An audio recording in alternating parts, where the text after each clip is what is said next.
بسم اللہ الرحمن الرحیم الحمد للہ نحمده ونستعینه ونستغفره ونعوذ باللہ من شرور انفسنا ومن سیئات اعمالنا من يهده الله فلا مضل له ومن يضلل فلا هادي له اشهد ان لا اله الا الله وحده لا شريك له واشهد ان محمدا عبده ورسوله اللهم صل على محمد وعلى آل محمد كما صليت على إبراهيم وعلى آل إبراهيم إنك حميد مجيد اللهم بارك على محمد وعلى آل محمد كما باركت على إبراهيم وعلى آل إبراهيم إنك حميد مجيد أما بعد أعوذ بالله السميع العليم من الشيطان الرجيم من همزه ونفخه ونفثه ربنا واجعلنا مسلمين لك ومن ذريتنا أمة مسلمة لك وأرنا مناسكنا وتب علينا إنك أنت التواب الرحيم صدق اللہ العظیم۔ اللہ کی توفیق سے یہ ہماری آج کی دوسری نشست ہے جس میں حج اور مسنون عمرہ کا بیان ہو رہا ہے۔ یہ قرآن مجید کی آیت کریمہ ہے، اس کا مفہوم تو آپ نے پہلے بھی سنا، اور اس دعا کی اہمیت جس کو شیخ صاحب نے بڑے پیارے انداز میں بتایا کہ یہ اللہ سے سودا تھا کہ تھوڑا سا کام کیا اور بہت کچھ لے لیا، اللہ سے بہت کچھ مانگا۔ تو اس میں ایک کیا تھا کہ اے اللہ ارینا مناسکنا، اس کا کیا مطلب ہے کہ یہ گھر ہم نے بنا دیا، تو اس گھر کو آباد کرنے، اس میں عبادت کرنے، اس کے جتنے تقاضے ہیں عبادت کے وہ سارے تو ہمیں سکھا۔ تو آپ کو کیا سبق ملا کہ بیت اللہ کا حج یا عمرہ، اس کے جتنے بھی اس کی تعلیمات ہیں وہ کدھر سے آئی ہیں؟ اوپر سے آئی۔ سمجھ آ گئی؟ تو جو ان تعلیمات سے آگاہ ہی نہیں وہ بیت اللہ کو آباد کر لے گا۔ اسلام سے پہلے کتنی صدیاں گزری ہیں، لوگوں کے اعتبار سے حج کے دنوں میں مکہ میں بڑی رونق ہوتی تھی، لیکن روحانی اور دینی اعتبار سے مکہ ویران تھا۔ مکہ ویران تھا، کیوں؟ کتنے بت تھے؟ 360 بت تھے۔ وہ لوگ کیا تھے؟ بت پرست تھے۔ بیت اللہ کا طواف ننگے کیا کرتے تھے، اور ان کے مذہبی پیشوانوں کو یہ سکھایا تھا۔ اور لاجک کیا تھی کہ جن کپڑوں میں گناہ کرتے ہو ان کپڑوں میں طواف کرنا، اللہ کے گھر آنا، یہ کوئی زیب دیتا ہے؟ شیطان ہے نا، کیسے کیسے دلائل سکھاتا ہے۔ وہ بھائی لباس پہلے ہے کہ جسم پہلے ہے؟ جن زبان سے گالیاں دیتے رہے اس گالی کو، زبان کو کاٹ دو نا۔ جن ہاتھوں سے قتل کرتے رہے پہلے ان ہاتھوں کو کاٹ دو۔ یہ نہیں لباس ننگا، یعنی گناہ پہ گناہ، عورتیں بھی ننگی۔ یہ اللہ کے گھر تھے۔ وما کان صلاتهم عند البیت الا مکاء وتصدیہ فذوقوا العذاب بما کنتم تکفرون۔ ان بدبختوں کی نماز، یہ جو میرے نبی کو کہتے ہیں کہ یہ بیت اللہ کے وارث نہیں، ہم وارث ہیں، اللہ فرماتے ہیں یہ وہ بدبخت ہیں اس روئے زمین پہ کہ میرے بیت اللہ میں ان کی نمازیں کیا ہوتی ہیں؟ سیٹیاں بجانا اور تالیاں بجانا، قوالیاں، شیطانی عمل۔ اللہ کہتے ہیں فذوقوا العذاب بما کنتم تکفرون، ان کو یہ ناز ہے کہ ہم 24 گھنٹے بیت اللہ کے ارد کھڑے رہتے ہیں، تم اپنے کفر کی وجہ سے تمہیں عذاب ہی چکھنا ہوگا۔ محض بیت اللہ چلے جانا کوئی شرف نہیں، کچھ سوچ لے کے جانا اور مسنون عمل بجا لانا، یہ ہے اللہ کے دربار کی حاضری۔ لبیک کا یہ مطلب ہے کہ میں آ گیا ہوں، میں حاضر ہوں، میں پوری تیاری کے ساتھ آیا، میں توبہ کر کے بھی آیا ہوں، میں تیرے گھر کی حاضری کے آداب سیکھ کے آیا ہوں، میں یہاں جو کچھ تیرے نبی نے بتایا ہے اس کو اس کے مطابق کرنے کی غرض سے آیا ہوں، یا اللہ میں حاضر ہوں۔ تو پھر رب کیا کہتے ہیں؟ اہلا، تیرا آنا مبارک۔ اور جب یہ سب کچھ نہ ہو، دل میں تکبر، بڑائی کے بت ہوں اور دیگر اخلاقی خرابیاں ہوں، پھر بندہ کہے میں آ گیا ہوں، اللہ کو تو اس تکبر سے بڑھ کر کسی چیز سے نفرت نہیں ہے، بڑائی۔ تو میرے بھائیوں، یہ چیزیں پہلے آپ کے گوشے گزار کی جاتی رہی ہیں۔ جو پہلا بیان تھا وہ یہ تھا کہ بیت اللہ جانا کمال نہیں ہے، بیت اللہ جانے کے لیے کوالٹی اپنے اندر پیدا کرنا، صلاحیتیں پیدا کرنا، اور وہ ساری چیزیں ختم کرنا جو میرے اور آپ کے اندر ہوں، تو اللہ میرا اور آپ کا وجود ہی برداشت نہیں کرتے کہ یہ ناپاک لوگ میرے گھر میں آئیں، اللہ سے ان گناہوں سے توبہ کر کے جائیں۔ اس کے بعد ہم نے کل عمرے کا ذکر کیا تھا۔ میرا کوئی بھائی بتا سکتا ہے کہ عمرہ کے ارکان کتنے ہیں؟ آپ بتائیں، ضرور بتائیں۔ نیت، احرام، بیت اللہ کا طواف، ایک رہ گیا ہے سعی۔ کوئی اور بتا دیں؟ افضل بھائی آپ بتائیں۔ دونوں اکٹھے بیٹھے جی، وہ انہوں نے جانا ہے جی۔ سہیل نام ہے، میں آپ سے کیا چاہوں جی؟ نیت، احرام، بیت اللہ کا طواف، سعی، یہ کیا ہے جی؟ یہ عمرے کے ارکان ہیں۔ احرام ہم باندھ لیتے ہیں آسانی کے لیے پہلے، کیا ہم احرام میں داخل ہو جاتے ہیں؟ یہ جو ایئرپورٹ پہ عام لوگ دو چادریں پہن کے پھر نمازیں بھی پڑھتے ہیں، کیا یہ شرعاً ٹھیک ہے؟ کیوں؟ یہ تو ہم نے اپنی سہولت کے لیے احرام کی چادریں پہن لی ہیں، میقات تو نہیں ہے۔ سمجھ آ گئی؟ البتہ اس سے پہلے غسل کر لینا چاہیے، کیونکہ بعد میں غسل نہیں کر سکیں، خواتین کو بھی غسل کرنا مسنون ہے، حتیٰ کہ اگر ان کی پیریڈ بھی چل رہے ہوں دن، پھر بھی احرام جب وہ باندھیں تو غسل پہلے کریں، یہ مسنون ہے۔ ٹھیک ہو گیا؟ تو غسل، احرام کی چادریں پہننے سے پہلے کیا آپ اپنے جسم پہ خوشبو لگا سکتے ہیں؟ لگا سکتے ہیں اپنے جسم پہ، احرام پہ۔ بعد میں ظاہر بات ہے جب آپ چادریں پہنیں گے تو خوشبو تو آپ کے جسم سے آئے گی، کوئی قباحت ہے نہیں۔ البتہ جب ان چادروں پہ خوشبو کے آثار نمایاں نہیں ہونے چاہیے۔ ٹھیک ہو گیا؟ اس کے علاوہ کوئی اور سوال؟ احرام میں کچھ چیزیں اور ہیں جو ہمارے یہاں جو ہے نا رائج ہیں اور جن کا ہمیں خیال رکھنا چاہیے۔ احرام میں کچھ باتیں ہم نے اپنی طرف سے کی ہوئی ہیں، مثلا لفظوں کے ساتھ نیت، اللہم انی ارید العمرہ یا اس طرح کے الفاظ، یہ ٹھیک نہیں ہے۔ نیت کب کرنی ہے جی؟ میقات پہ جب پہنچیں گے تو کیا کہنا ہے؟ لبیک اللہم عمرہ یا لبیک بعمرہ، الفاظ آسان ہیں، یا اللہم لبیک عمرہ، اللہم لبیک عمرہ۔ اس کے بعد ایک اور چیز جو ہمارے احرام میں دیکھی گئی ہے، بچیوں کو حج سے روکنا، یہ بھی غلط ہے۔ ابھی آپ سن رہے تھے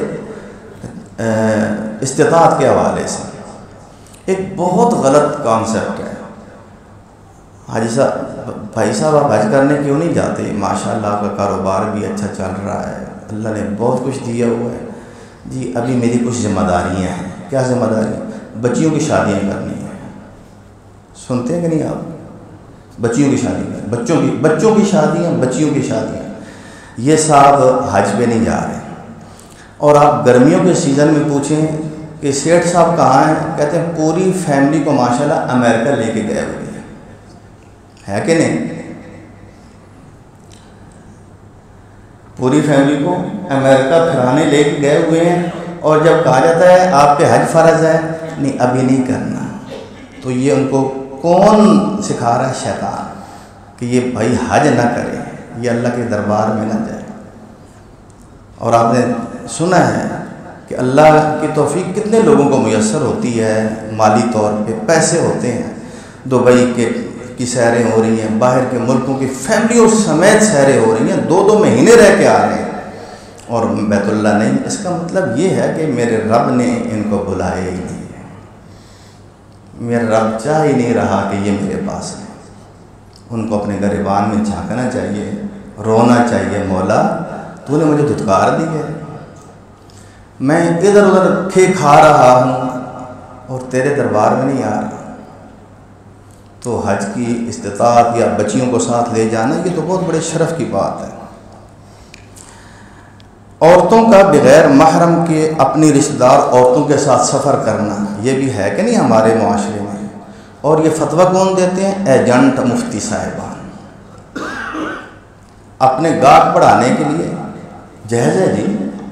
عورتوں کے ساتھ کیا ہے؟ نبی صلی اللہ علیہ وسلم نے فرمایا، مسجد نبوی میں نبوی حکم صحابہ کے کانوں سے ٹکرا رہا ہے. کوئی بھی عورت اس کے لیے حلال نہیں ہے کہ وہ محرم کے بغیر سفر کرے. ایک صحابی کھڑے ہوئے کہنے لگے، اللہ کے نبی، میری بیوی حج کے لیے جا رہی ہے، مجھے فلاں لشکر میں جو فلاں سمت آپ نے روانہ کرنا ہے مجھے اس میں متعین کر دیا گیا ہے، میری ڈیوٹی لگ گئی ہے، فلاں جنگ میں جانا ہے. بیوی حج کے لیے جانا چاہ رہی ہے، وہ حج کا ارادہ کر چکی ہے، اس نے حج پہ جانا ہے. نبوی ارشاد کیا ہوتا ہے؟ نبوی ارشاد یہ ہوتا ہے، جنگ ہے، غزوہ ہے، فرض ہے. ارشاد یہ ہوتا ہے، اس بھائی کا نام کاٹ دو اور اسے کہا جاؤ اپنی بیوی کے ساتھ جا کے حج کرو. ابھی بھی کوئی اشکال باقی رہ گئے کہ بغیر محرم کے نہیں عورت جا سکتی. نبی نے کیا فرمایا؟ تم جنگ میں نہیں جاؤ گے، تم اپنی بیوی کے ساتھ جاؤ گے. کیسے لوگ ہیں؟ وہ عورت قیامت کے دن اللہ اس سے یہ نہیں پوچھے گا کہ تو نے حج کیوں نہیں کیا، تیرے پاس لاکھوں روپے تھے. جس عورت کو واقعی اس کی زندگی میں محرم میسر نہیں آیا سفر کے لیے، اس کے اوپر حج فرض ہی نہیں، یہ اضافی شرط ہے عورت محرم کا ہونا. اللہ کو ناراض کر کے قدم قدم پہ ناراضگی، میں آ رہی ہوں، تو نے روکا ہے تو روک لے، میں آ رہی ہوں. یہ کون سی آدمی ہے؟ جنگ کرنے جا رہی ہے، لڑنے جا رہی ہے. اللہ کہتے ہیں محرم کے ساتھ آنا، اور بی بی کیا کہتی ہے؟ میں آ رہی ہوں. کوئی عقل کو ہاتھ مارے نا. اللہ کہتے ہیں نہیں آنا، اور بی بی کیا کہتی ہے؟ میں آ رہی ہوں. تو جو لڑائی ہوئی نا، اور کیا ہو. تو یہ چیزیں ان کا خیال رکھنا چاہیے. تلبیہ کی جگہ اللہ اکبر یا لا الہ الا اللہ کہنا. ہم تلبیہ جب پڑھتے ہیں، تلبیہ کب تک ہوتا ہے؟ عمرے کے لیے کب سے کب تک ہوتا ہے جی؟ میقات سے بیت اللہ پہنچ کے طواف شروع کرنے تک. ٹھیک ہو گیا؟ پھر تلبیہ ختم. کیا ہم طواف کے دوران بھی تلبیہ کہیں گے؟ نہیں کہیں گے، بس تلبیہ ختم. اب ہم حج کی طرف آئیں تو تلبیہ کی ابھی بات ذہن میں بٹھا لیں. حج کے دنوں میں تلبیہ کب سے کب تک ہے؟ اب حج کی طرف شروع کریں نا اپنا کام، بات شروع کریں. حج کب شروع ہوتا ہے جی؟ 8 ذی الحجہ کو. 8 ذی الحجہ کو. آپ ایک اور سوال کل بھائی صاحب نے کیا تھا، وہ آج نہیں ہے، لیکن آپ میں سے کئی لوگوں کے لیے ہوگا. وہ یہاں سے بعض لوگوں کا شیڈول کیا ہوتا ہے؟ مدینے جانے کا. پہلے ان کو مدینہ لے جایا جاتا ہے، پھر وہ مکہ مکرمہ جاتے ہیں. مدینہ شریف جانے والے وہ عام اپنے لباس میں جائیں گے، مدینہ اپنے عام لباس میں رہیں گے. اور جب مدینہ منورہ سے روانہ ہوں گے، اگر وہ ٹرانسپورٹ کے ذریعے جا رہے ہیں، بس وغیرہ کے ذریعے، پھر تو انہوں نے ہر صورت میں ذوالحلیفہ رکنا ہے. ذوالحلیفہ رکن ہے، اور وہ مقام ہے جو مدینہ والوں کی میقات ہے۔ اللہ کے نبی یہیں سے احرام باندھتے تھے، تو آپ نے وہیں سے حج کا احرام باندھنا ہے، اور احرام باندھ کے آپ نے کیا کہنا ہے؟ لبیک اللہم حجن، یا پہلے عمرہ۔ تو جو بائی ٹرین جاتے ہیں، بائی ٹرین، تو وہ مدینہ سے جب نکلتے ہیں نا، تو تقریباً 15-20 منٹ کے بعد اعلان ہوتا ہے کہ 3 منٹ کے بعد تک آپ میقات سے گزر رہے ہیں۔ تو گویا ان کو ہر صورت میں اپنی رہائش گاہ سے احرام باندھ کے نکلنا چاہیے مدینہ منورہ سے، جو بائی ٹرین ہے، ہر صورت، کیونکہ ان کا سفر ہی صرف 2.5 گھنٹے کا ہے مکہ کا۔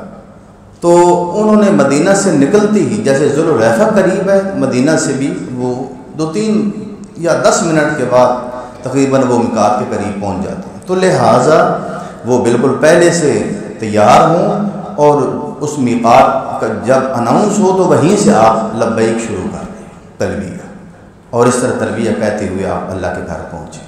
یہ تو عمرے کی بھی بات ہوئی، اور مدینہ سے جنہوں نے جانا ہے ان کی بات ہوئی۔ عمرہ مکمل ہو جائے اور ہمیں دن میسر ہوں تو ہم نے کیا کرنا ہے؟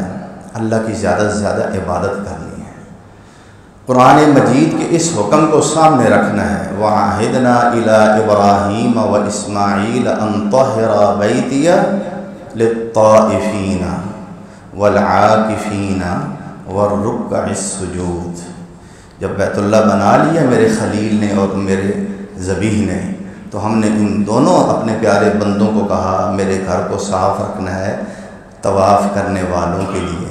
اور یہ اللہ کا حکم آپ آج بھی دیکھ رہے ہیں کہ کیسے وہ صاف ہوتا ہے۔ کتنے خوش نصیب ہیں وہ لوگ جن کو اللہ کے گھر کی صفائی کا موقع ملتا ہے۔ میرے گھر کو صاف رکھنا ہے، کن لوگوں کے لیے؟ وہی بات ہوئی، سیلفیاں بنانے والوں کے لیے، پکنک منانے والوں کے لیے نہیں، طواف کرنے والوں کے لیے۔ آج کل کہتے ہیں جی مطاف میں طواف نہیں تو اوپر مشکل ہے۔ کتنا مشکل ہے میرے بھائی؟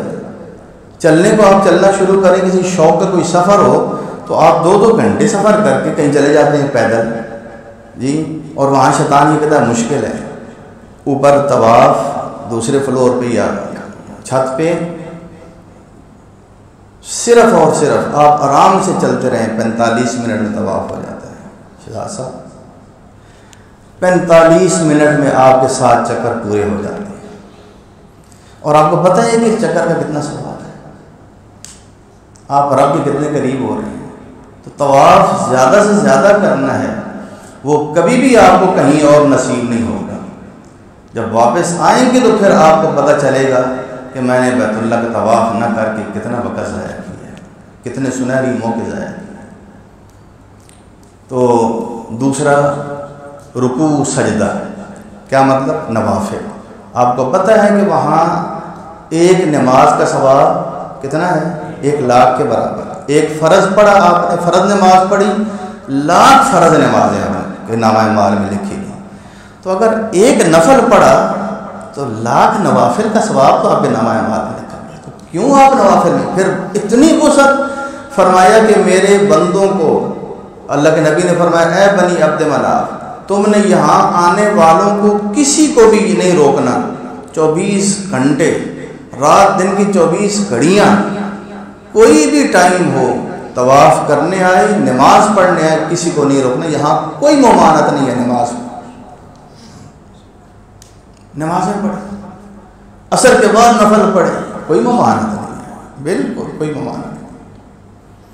تو یہ کام قرآن کی تلاوت، یہاں آپ نے قرآن پڑھو 10 نیکیاں، تو وہاں کتنی ہوگی؟ 1 ارب کی، 1,00,000 نیکی۔ کتنی لوگ ہیں جن کو ایک پارہ پڑھنا وہاں نصیب نہیں ہوتا، اور کئی خوش قسمت ہوتے ہیں جو بس بھول جاتے ہیں سب کچھ۔ وہی بات کہ آپ باتوں سے اپنے آپ کو ہٹا لیں، پھر اللہ اپنی طرف لگائیں گے نا۔ قدرتی بات ہے کہ آپ کسی سے بات کرنا چاہیں، وہ فون نکالے بار بار، تو آپ کیا کہیں گے؟ بھائی جاؤ، آپ نے میرے ساتھ بات نہیں کرنی، آپ سیریس نہیں۔ اہم میٹنگ ہو نا کاروباری، ہم موبائل بند کرتے ہیں اور بلکہ بعض اوقات باہر کسی کو دے جاتے ہیں، مجھے کال نہ آئے۔ ایک اللہ کا گھر ہے اس مالک اور شہنشاہ مطلق کا کہ وہاں ہمیں ہمارے لیے کالیں فری ہو جاتی ہیں۔ شکر ہے کہ ہم نماز میں نہیں کال کرتے، ورنہ طواف میں بھی کال ہے، سائی میں بھی کال ہے، تو پھر اللہ سے کب ملائی ہے؟ یہ ہماری وہ محرومیاں اور بدنصیبیاں ہیں جنہوں نے ہمارے ذہنوں کو جکڑ لیا ہے۔ ان سے نکلیں، اللہ کے گھر جانے کا ان سے نکلنا ہے۔ تو 8 ذی الحجہ کو احرام باندھتے ہیں جی اپنی اپنی رہائشوں سے۔ اس سے پہلے نہائیں دھوئیں، صاف ہوں، ناخن وغیرہ اتاریں، اور اللہ آپ کا بھلا کرے، جو ٹائم آپ کو آپ کا گروپ کا معلم دے گا اس کی پابندی آپ نے کرنی ہے، کیونکہ آپ نے اپنے مکتب میں پہنچنا ہے، پھر وہاں پہنچنا آسان نہیں ہے۔ آپ کہیں نہیں 8 کو ہی نکلنا ہے۔ اب آپ بتائیں کہ آپ کہیں کیونکہ اللہ کے نبی 8 کو نکلے تھے، ہم مانتے ہیں اور اسی طرح ہونا چاہیے۔ کتنے بندے مکہ مکرمہ سے نکلتے ہیں جی 8ویں کو؟ 8 سارے نکلتے ہیں۔ کتنے ہوتے ہیں؟ 30 لاکھ کے قریب تو ہوتے ہیں۔ اب وہ سارے یہ کہیں کہ ہم نے 8 ذی الحجہ کو سورج نکلنے کے بعد احرام باندھ کے منا جانا ہے، تو عقل میں آنے والی بات ہے کوئی؟ اور ظہر کی نماز وہاں پڑھنی ہے، کتنا ٹائم ہوگا؟ 4 گھنٹے۔ وہ 4 گھنٹوں میں 40 لاکھ بندہ مکہ سے نکل کے منا پہنچ سکتا ہے؟ تو انہوں نے جو انتظام کیا ہوا ہے، جو ترتیب بنائی ہوئی ہے، اس کو فالو کرنا ہوگا، ٹھیک ہے؟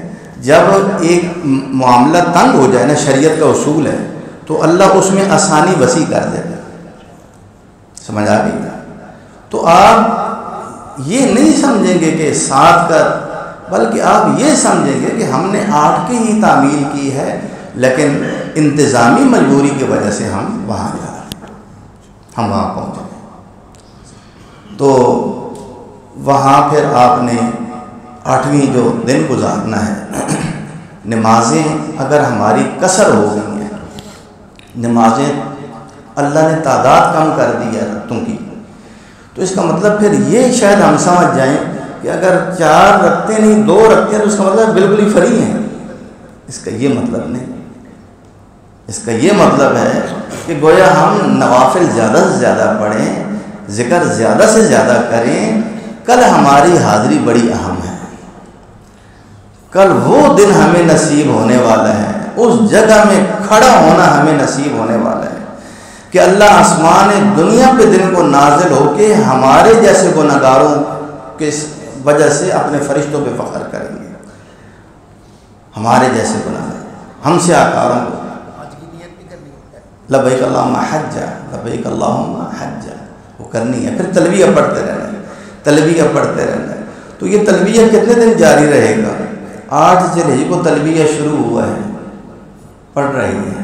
مینا میں بھی تلبیہ بلند، حضرت عمر رضی اللہ عنہ کے بارے میں آتا ہے کہ مینا میں جب آپ تلبیہ پڑھتے تھے تو لوگ جوں جوں سنتے تھے تو چاروں طرف مینا گونج اٹھتا تھا تلبیہ سے، لبیک اللہم لبیک، لبیک اللہم لبیک۔ تو کم از کم آپ جس خیمے میں بیٹھے ہوئے ہیں تو آپ کا کردار دوسروں کے لیے نمونہ ہونا چاہیے۔ آپ یہ سیکھ کے جائیں کہ آپ نے دوسروں کو اللہ کے ذکر میں مصروف کرنا ہے، نہ کہ دوسروں کو دیکھا دیکھے غافل ہو جانا۔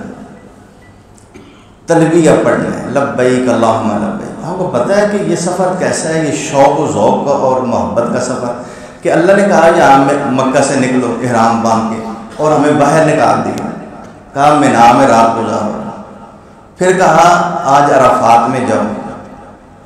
یہ کون سا سفر ہے؟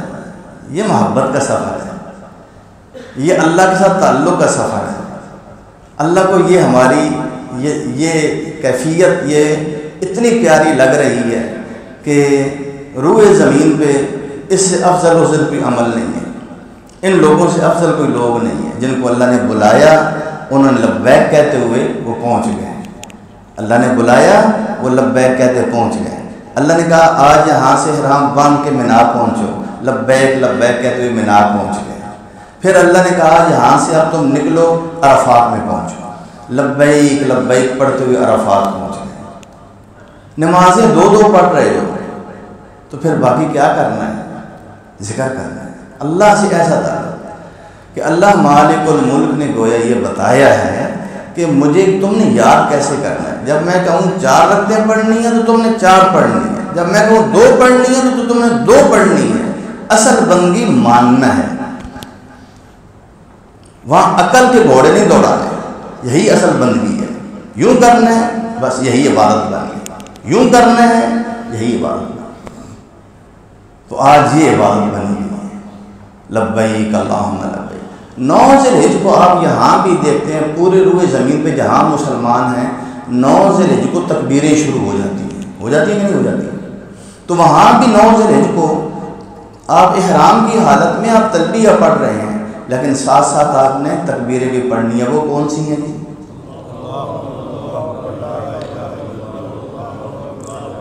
اللہ اکبر لا الہ الا اللہ واللہ اکبر وللہ الحمد، یہ دہرائیں۔ پھر آگے ہے اللہ اکبر کبیرہ والحمد للہ کثیرہ وسبحان اللہ بکرۃ واصیلا۔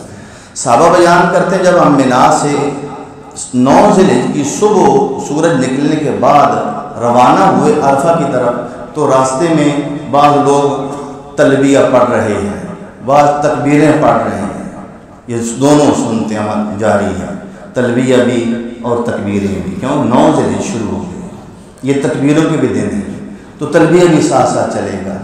آپ نے عرفہ پہنچنا ہے، عرفات کے میدان سے باہر آپ کا وقت گزر گیا، آپ کا حج ہی باطل ہو گیا۔ عرفہ کے میدان میں پہنچنا ہے، عرفہ کے میدان میں پہنچ کے آپ نے اگر ہو سکے مسجد نمرہ میں جانا ہے، اگر میسر ہو تو وہاں بہت ہی اچھا یعنی آپ کے لیے موقع ہوگا کہ آپ امام کا خطبہ سنیں گے، اور امام کے ساتھ باجماعت 2 نمازیں اکٹھی، پہلے ظہر اور پھر عصر 2 رکعتیں آپ قصر کر کے پڑھ لیں گے۔ ظہر کے وقت پہلے وہ خطبہ دیتے ہیں، پھر اذان ہوتی ہے، پھر اقامت ہوتی ہے، پہلے 2 رکعتیں ظہر کی نیت سے پڑھی جاتی ہیں، سلام پھیرتے ہی کھڑے ہو جاتے ہیں، پھر دوبارہ اقامت کہی جاتی ہے عصر کی نماز کے لیے، اور پھر 2 رکعتیں عصر کی پڑھی جاتی ہیں۔ اور یہ ظہر کے وقت بالکل جو ہی ظہر کا وقت شروع ہوتا ہے 1 بجے آپ فارغ ہو جائیں گے خطبے سے، دعاؤں سے۔ پھر اس کے بعد آپ نے عرفہ کے میدان کے اندر چلے جانا ہے، شام تک یہاں آپ نے ٹھہرنا ہے۔ جب بھی دعا کے لیے کھڑے ہوں قبلے کی طرف منہ کریں، کدھر منہ کریں؟ جب بھی دعا کے لیے کھڑے ہوں کدھر منہ کریں؟ قبلے کی طرف، جبل رحمت کی طرف نہیں کریں، جبل رحمت کی طرف۔ نبی علیہ السلام اس پہاڑ کے دامن میں کھڑے ہوئے، قبلے کی طرف منہ کر کے آپ دعا کرتے رہے شام تک، سورج غروب ہونے تک۔ لیکن آپ نے فرمایا میں یہاں ٹھہرا ہوں، پورا یہ جو وادی ہے عرفات کی، اس میں کہیں بھی ٹھہرو گے تمہارا وقوف برابر ہے۔ وہ ٹھہرنے والے کی کیفیت کیوں ہے؟ وہ یہ نہیں ہے کہ وہ کہے میں جبل نور پہ چڑھ گیا تھا، وہاں کی وہ تصویریں دکھائی، یہ دیکھو میں جبل نور پہ کھڑا ہوں۔ نہیں میرے بھائی، وہ کہنے والا مان لینا، پھر تصویروں کی ضرورت ہی نہیں۔ دنیا میں ہم نے 100-200 پلندے تصویروں کے بنائے ہوئے ہیں، وہ تو ادھر ہی رہ جائیں گے، جب آگے جائیں گے عملی پلے ہوئے۔ یہ نفس کا دھوکہ ہے، مجھے اور آپ کو اللہ اس دھوکے سے محفوظ رکھے۔ نماز ہے، 2 نمازیں ہوئی باجماعت مسجد نمرہ میں، یہ مسجد نمرہ میں ہی ہے، یہ میدان میں؟ پورے حاجیوں کے لیے ایک ہی حکم ہوتا ہے، پورے حجاج کے لیے۔ اب مسجد خیف باقاعدہ جو نام ہے وہ مسجد خیف ہے، وہاں زیادہ سے زیادہ 10,000 آدمی اس کے ارد گرد پڑھ سکتے ہوں گے نماز۔ باقی حاجیوں نے کہاں پڑھنی ہے؟ جہاں جہاں وہ رکے ہوئے ہیں وہاں 2 رکعتیں پڑھی جاتی ہیں۔ اس کا مطلب یہ نہیں کہ باقی حاجی 2 نہیں پڑھیں گے، وہ 4 پڑھیں گے، یہ بالکل لاجک غلط ہے۔ نبی علیہ السلام میں ایک صحابی بیان کرتے ہیں، ہم نے منا میں اللہ کے نبی کے ساتھ ٹھہرے اور وہاں ہم نے 2 رکعتیں پڑھی۔ ہم بہت زیادہ تعداد میں تھے، مقامی لوگ بھی تھے، غیر مقامی لوگ بھی تھے۔ اللہ کے نبی نے کسی نماز میں یہ اعلان نہیں کیا کہ ہم چونکہ مسافر ہیں، جیسے بعض لوگ کہتے ہیں کہ چونکہ ہم اس لیے ہیں کہ ہم مسافر ہیں، 14 دن کی سفر کی ہوتی ہے سہولت، تو جو مقامی، اللہ کے نبی نے کسی نماز میں یہ نہیں کہا کہ جو مقامی لوگ ہیں وہ جب ہم 2 رکعتوں کے بعد سلام پھیریں تو آپ کھڑے ہو کے 4 رکعتیں پوری کریں۔ کسی حدیث سے ثابت ہے؟ کسی بھی حدیث میں ہے. اور مقامی لوگ مکہ کے لوگ نہیں تھے آپ کے ساتھ, اور ارد گرد کے لوگ نہیں تھے تو آپ نے کسی نماز میں یہ اعلان کیا ہو, یا خلفائے راشدین نے, حضرت ابوبکر صدیق نے, عمر فاروق نے, خلفائے راشدین نے, کہ بھائی ہم چونکہ باہر سے آئے ہیں اور ہم مسافر ہیں, ہم نے تو 2 رکعتیں پڑھنی ہیں, جو مقامی لوگ ہیں وہ جو ہمارے ساتھ شامل ہوں گے نماز میں وہ 4 رکعتیں پوری کریں. ہے کسی حدیث میں؟ تو پھر اطاعت کس چیز کا نام ہے؟ اطاعت اسی چیز کا نام ہے کہ اللہ نے کہا 2 اکٹھی کرنی ہے, ہم اس دن 2 اکٹھی کر رہے ہیں. افضل ترین دن ہے, اللہ نے اپنا حکم دکھایا ہے, یہ دکھایا کہ میری پسند کو دیکھو, میری پسند کو دیکھو. آج میری پسند کیا ہے کہ تم نے یہ دن یہاں یوں گزارنا ہے.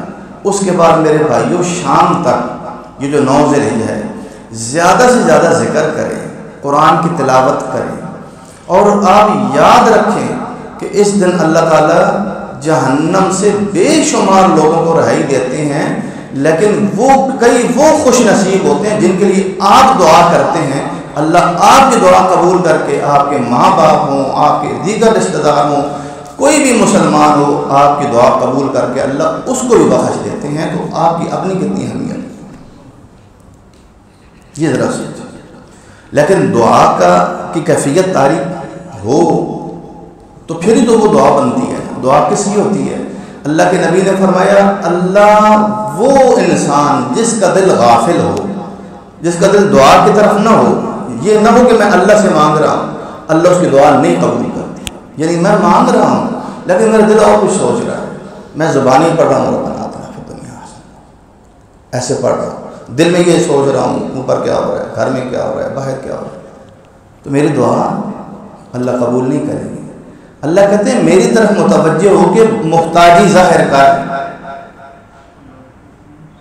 محتاجی اپنی بتا, مجھے نظر آئے کہ تو مجھ سے مانگ رہا ہے, تو مجھے داتا سمجھ رہا ہے, اور مجھے نظر آئے کہ تو منگتا ہے, پھر تو تھوڑا بھی مانگے گا زیادہ دے دوں گا, مجھے پتہ ہے کہ تو فقیر ہے. ہم فقر ہی ظاہر نہ کریں, فقیر ہی نہ بنے تو پھر نہیں دیتا اللہ. تو اس دن دعا بہت اہم ہے میرے بھائیوں. دعا, میں کہتا ہوں آج دعا کریں یا اللہ ہمیں ان موقعوں کی حقیقتاً ہمیں دعائیں نصیب فرما, وہ حقیقتاً دعائیں ہوں. اور اللہ کسی کی دعا کو رد نہیں کرتے جب تک کہ کوئی رکاوٹ نہ ہو, جیسے قطع رحمی, جیسے حرام مال کے ساتھ جانا, جیسے اللہ کے ساتھ شرک کرنا. یہ چیزیں کیا ہیں؟ یہ دعا میں رکاوٹ ہے. اللہ کہتے ہیں ان کی دعا میں یہ چیزیں نہیں ہونی چاہیے. پھر دعا قبول کرتے ہیں اللہ. میدان عرفات میں کب تک رہنا ہے؟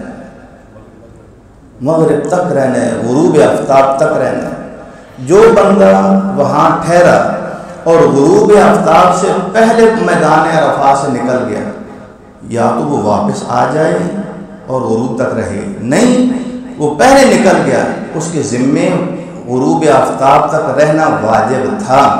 یہ جو دم کی بات ہے تو یہ یاد رکھیں کہ اس کے اوپر دم آئے گا. اس نے ایک واجب کو چھوڑا ہے. کون سے واجب کو؟ غروب آفتاب تک رکنے کو. سمجھ آ رہی ہے؟ کچھ چیزیں ہیں نا کہ آپ کو دم, تو یہ پہلا دم ذہن میں رکھیں کہ اس نے کہاں رکنا تھا شام تک؟ میدان عرفات میں. اور اللہ کے لیے اس دن کسی کی غیبت نہ کیجیے گا, کسی کی چغلی نہ کیجیے گا, وہاں کوئی تبصرہ نہ کیجیے گا یہ کیا ہو رہا ہے, وہ کیا ہو رہا ہے. دنیا و معافیہ سے بالکل بیزار ہو کے, بے تعلق ہو کے اللہ سے لو لگائیے گا. پتہ نہیں پھر یہ نصیب ہو کے نہ, اور اللہ کرے کہ یہ حاضری ایسی ہو کہ میدان محشر کی سختیاں ہم سے معاف ہو, اور موت تک ہمیں اللہ اپنے دین پہ قائم رکھنے والا بنا دے. ممکن ہے کہ اللہ ہماری اس حاضری کو اتنا بابرکت بنائے کہ ہماری اگلی نسلیں آنے والی جن کا ہم نے تصور بھی نہیں کیا وہ بھی سنور جائیں, وہ بھی سنور جائیں جیسے آپ پہلے سن رہے ہیں. تو یہ ہو گیا میدان عرفات 9 تک. کتنے دن گزر گئے؟ 8 اور 9. اس دوران میں کوئی سوال 8ویں کے حوالے سے کوئی سوال ہے آپ کے ذہن میں؟ 8ویں ذی الحجہ کے حوالے سے جیسے ہم ہوتی ہے کہ مغرب کے وقت چھوڑنا ہے عرفہ کو، تو مینا کو بھی چھوڑنا جو عرفہ کے لیے اس کی بھی کوئی ٹائمنگ ہوتی ہے کہ مینا سے ہم عرفہ کے لیے کب نکلیں؟ مسنون طریقہ تو یہی ہوتا ہے کہ اللہ کے نبی نے رات مینا میں گزاری، صبح کی نماز وہیں پڑھی، اور جب سورج طلوع ہوا تو آپ عرفہ کی طرف روانہ ہوئے۔ لیکن آپ کو جس طرح ممکن ہے کہ 7 کو ہی آپ کو مینا پہنچا دیا جائے، اسی طرح ٹائمنگ کے حساب سے ممکن ہے وہ آپ کو کہیں یعنی 8 ذی الحجہ کو کہ آپ کو ہم مغرب کی نماز پہ آپ تیار رہیے گا، فلاں جگہ بسوں پہ پہنچ جائیے گا، اتنے نمبر بسوں پہ، اور ہم نے عرفات روانہ ہو جانا ہے۔ اگر آپ ان کے ساتھ نہیں جائیں گے، خود جائیں گے، تو پھر آپ کو سفر کی مشکلات پیش آئیں گی، ٹھیک ہے، اپنا مکتب نمبر آپ کے پاس نہیں ہوگا، آپ اپنے طور پہ بس ادھر جائیں گے، آپ کو مشکلات پیش آئیں گی۔ آپ کے لیے یہ لازم ہوگا کہ آپ ان کے کہنے پہ وہاں سے روانہ ہو جائیں اور عرفات چلے جائیں۔ آلدو کہ مسنون طریقہ جو ہے وہ سورج نکلنے کے بعد ہے۔ جی، سورج نکلنے کے بعد بالکل ایسے ہی۔ وقوف عرفات کا وقت شروع کب ہوتا ہے؟ ظہر کی نماز پڑھ کے، ظہر اور عصر کی نمازیں پڑھ کے وقوف عرفات کا وقت کب شروع ہوتا ہے جی؟ یعنی اگر مثال کے طور پہ آپ کو پہلے پہنچا دیا گیا، صبح کی نماز سے پہلے بھی آپ پہنچ گئے، جیسے ہمیں زندگی میں کئی بار تجربہ ہوا کہ ہم 3 بجے وہاں پہنچ گئے، ہم نے آرام بھی کیا، صبح کی نماز الحمدللہ وقت پہ پڑھی، پھر ہم نے پھر آرام کیا، خوب فریش ہو، پھر 9 بجے ہمیں یہ پتہ ہوتا تھا کہ الحمدللہ اب چل پڑیں گے تو مسجد پہنچ جائیں گے، ہم فریش ہو کے اتنی دیر کے لیے کہ ہم باوضو بھی رہیں، ہمیں کوئی پریشانی نہ ہو کہ ہم 1 بجے تک مسجد میں ٹھہر سکیں، ہم الحمدللہ جاتے تھے، مسجد میں جگہ مل جاتی تھی۔ آگے باہر دیکھیں تو بالکل جیسے دروازے بند ہیں، وہ لوگ ادھر ہی سوئے ہوتے ہیں، اندر جا کے دیکھیں تو مسجد خالی ہوتی ہے، جگہ ہوتی ہے، خواتین کے لیے بھی اوپر جگہ ہوتی ہے۔ تو باہر اگر آپ جا سکیں تو جائیں، لیکن اپنے مکتب کا پتہ ہونا چاہیے کہ واپس آنا کہاں ہے، یہ نہ وہاں بھول جائیں۔ تو ان چیزوں کو جو ہے نا وہ مد نظر رکھنا ضروری ہوتا ہے کہ وقوف عرفہ 9 ذی الحجہ کو ہے، اور وہ ظہر کی نماز پڑھ کے جب سورج غروب ہو گیا میدان عرفات میں، تلبیہ آپ نے پڑھتے رہنا ہے کہ نہیں پڑھنا؟ پڑھتے رہنا ہے۔ واپسی پہ کیا مغرب اور عشاء کی نماز وہیں پڑھیں گے؟ اب اللہ کی شان دیکھیں، اللہ کہتے ہیں مغرب کی اور عشاء کی نماز یہاں نہیں پڑھنی، یہاں سے واپس چلو۔ پھر میرے بھائیوں شور شرابہ نہیں کرنا، بسوں میں بیٹھ کے باتیں کم سے کم کرنی ہے۔ یہ تو نہیں کہا جا سکتا باتیں نہیں ہوتی، کچھ بھی نہیں، یہ نہیں بات نہیں، لیکن غلط بات، ایسا مذاق جس کو ہم لغو میں چلا جائے، ہنسی کھیل ایسی جو لغو میں چلی جائے اور اللہ کو پسند نہ ہو، وہ ہمارے نامہ اعمال میں وہ بھی لکھی جائے۔ اتنا مقدس سفر ہو، اتنا بابرکت عمل لکھا گیا ہے، میدان عرفات کی کارگزاری میرے نامہ اعمال میں لکھی ہوئی ہے، شام ہوئی ہے بسوں میں بیٹھے تو میرے منہ کی بک بک لکھی ہوئی ہے، تو کوئی آج جچتی ہے؟ نہیں جچتی ہے۔ کیا خیال ہے؟ یہ چیزیں بھی ذرا ذہن میں رکھیں۔ ہاں کسی کا حال پوچھنا، کچھ بات کرنا، یہ اور چیز ہے، لیکن لغویات سے بچیں۔ قرآن خود کہتا ہے قد افلح المؤمنون الذین هم فی صلاتہم خاشعون والذین هم عن اللغو معرضون۔ وہ لغو سے اعراض کرتے ہیں، اللہ کو لغو پسند نہیں، وہاں تو ہے ہی اللہ کے دربار کی حاضری میرے بھائی، وہ تو ہم ایک مخصوص بڑی اسپیشل جگہ پہ گئے ہوئے، شہنشاہ کے ہم دربار میں گئے ہوئے، ہم اس کے مہمان ہیں۔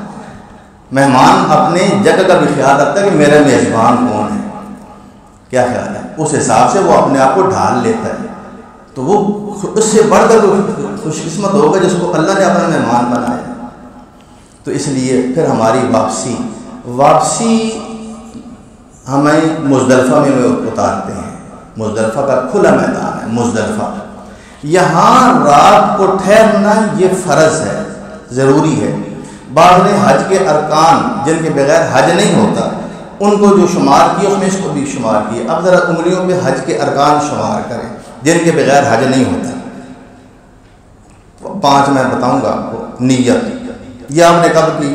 8 ذی الحجہ کو، پھر احرام، پھر عرفہ میں ٹھہرنا، گن رہے ہیں؟ پہلے کیا کی تھی؟ نیت، لبیک اللہم حجہ، پھر احرام، پھر وقوف عرفہ، پھر یہ مزدلفہ میں وقوف، پھر طواف افاضہ اور سعی، یہ لازم ہے، ان کا کوئی متبادل نہیں ہے، منا میں آنا لازم وہ واجب ہے. اس کو چھوڑنے سے جان بوجھ کر بغیر ادھر کے وہ دم آتا ہے، وہ میں بعد میں بتاؤں. یہ واجب ارکان میں نے بتایا. کیا کیا بتائے ہیں؟ نیت، احرام، وقوف عرفہ، رات کو مزدلفہ میں، پھر طواف افاضہ اور سعی. یاد رہیں گے انشاءاللہ. میدان مزدلفہ میں جب ہم رات گزارتے ہیں، یہاں پہنچتی آپ نے سب سے پہلے کس چیز کی فکر کرنی ہے؟ نماز کی. کس کی فکر کرنی ہے؟ کون سی؟ مغرب اور عشاء. مغرب اور عشاء اس کی فکر کرنی ہے. اور عرفہ میں بھی سن لیں، منا میں بھی سن لیں. ہوتا یہ ہے کہ یہ ایک کیمپ ہے. بعض اوقات یہ ہوتا ہے کہ اس میں دو مکتب، چونکہ وہاں کو تو آپس میں جوائنٹ ہوتا ہے ان کا سسٹم، کہ مثال طور پہ ہمارا مکتب نمبر 8 ہے، ہمیں بھی یہاں ٹھہرایا گیا. دیکھیں گے، ان سے پوچھیں، یہ کہیں گے کہ ہم 9 نمبر مکتب والے ہیں. تو اس طرح اکٹھے ہوتے ہیں. تو ہر جگہ جب ہم ہوں گے، اس جگہ پہ بھی ہم نے نماز اسی طرح پڑھنی ہے. سمجھ آ گئی ہے؟ جب ہم دیکھیں ظہر کا ٹائم ہو گیا ہے، باوضو ہو جائیں اور کیا کریں؟ اذان کہیں اور پھر فوراً ظہر کی 2 رکعتیں پڑھیں. اس میں قرات اونچی نہیں کرنی، آہستہ قرات کرنی ہے. سلام پھیر کے 2 رکعتوں کے بعد پھر کھڑے ہو جائیں اور تکبیر پڑھیں اور ظہر کی 2 رکعتیں پڑھیں. اس دن کی عبادت، دن کی 2 نمازیں الحمدللہ آپ کی ادا ہو گئی. اور آپ نے شام تک اب بس اللہ کا ذکر کرنا ہے. کھانے پینے کے معاملے میں یہ ہے کہ وہاں تو ملتا ہی ہے، لیکن یہ ہم نے خود دیکھنا ہے کہ ہم کتنا کھائیں. کیونکہ جب تقاضا بڑھتا ہے تو پھر وہاں جب اتنا رش ہو تو پھر بعض اوقات بندے کے لیے قضائے حاجت کرنا بھی مشکل ہو جاتا ہے. تو اس لیے یہ 2-3 دن جو ہے نا، ان میں کھانے پینے کے معاملے میں ضرور خوراک لینی چاہیے، پانی کا استعمال ہونا چاہیے، لیکن بہت مناسب. پھر اللہ کا بھلا کرے، مزدلفہ جب آپ پہنچیں گے 3 رکعت مغرب کی پڑھنی ہے، پھر تکبیر کہہ کے 2 فرض عشاء کے پڑھنے ہیں اور 7 وتر پڑھ لینے ہیں بس. بعض کے نزدیک یہ ہے کہ اللہ کے نبی سے وطروں کا ذکر نہیں ہے، لیکن ایسی بات کوئی نہیں ہے. وطر بار اللہ کے نبی سفر میں بھی نہیں تھے چھوڑا کرتے، تو وطر پڑھنے ہیں شرع صدر کے ساتھ. پھر آپ نے سو جانا ہے، کوشش کریں کہ سو جائیں، کیونکہ اگلا دن جو طلوع ہونے والا ہے اس میں آپ کے اعمال کافی سارے، محنت طلب دن 10 دن ہے. ٹھیک ہے جی. تو لہٰذا کوشش یہ کریں سوئیں.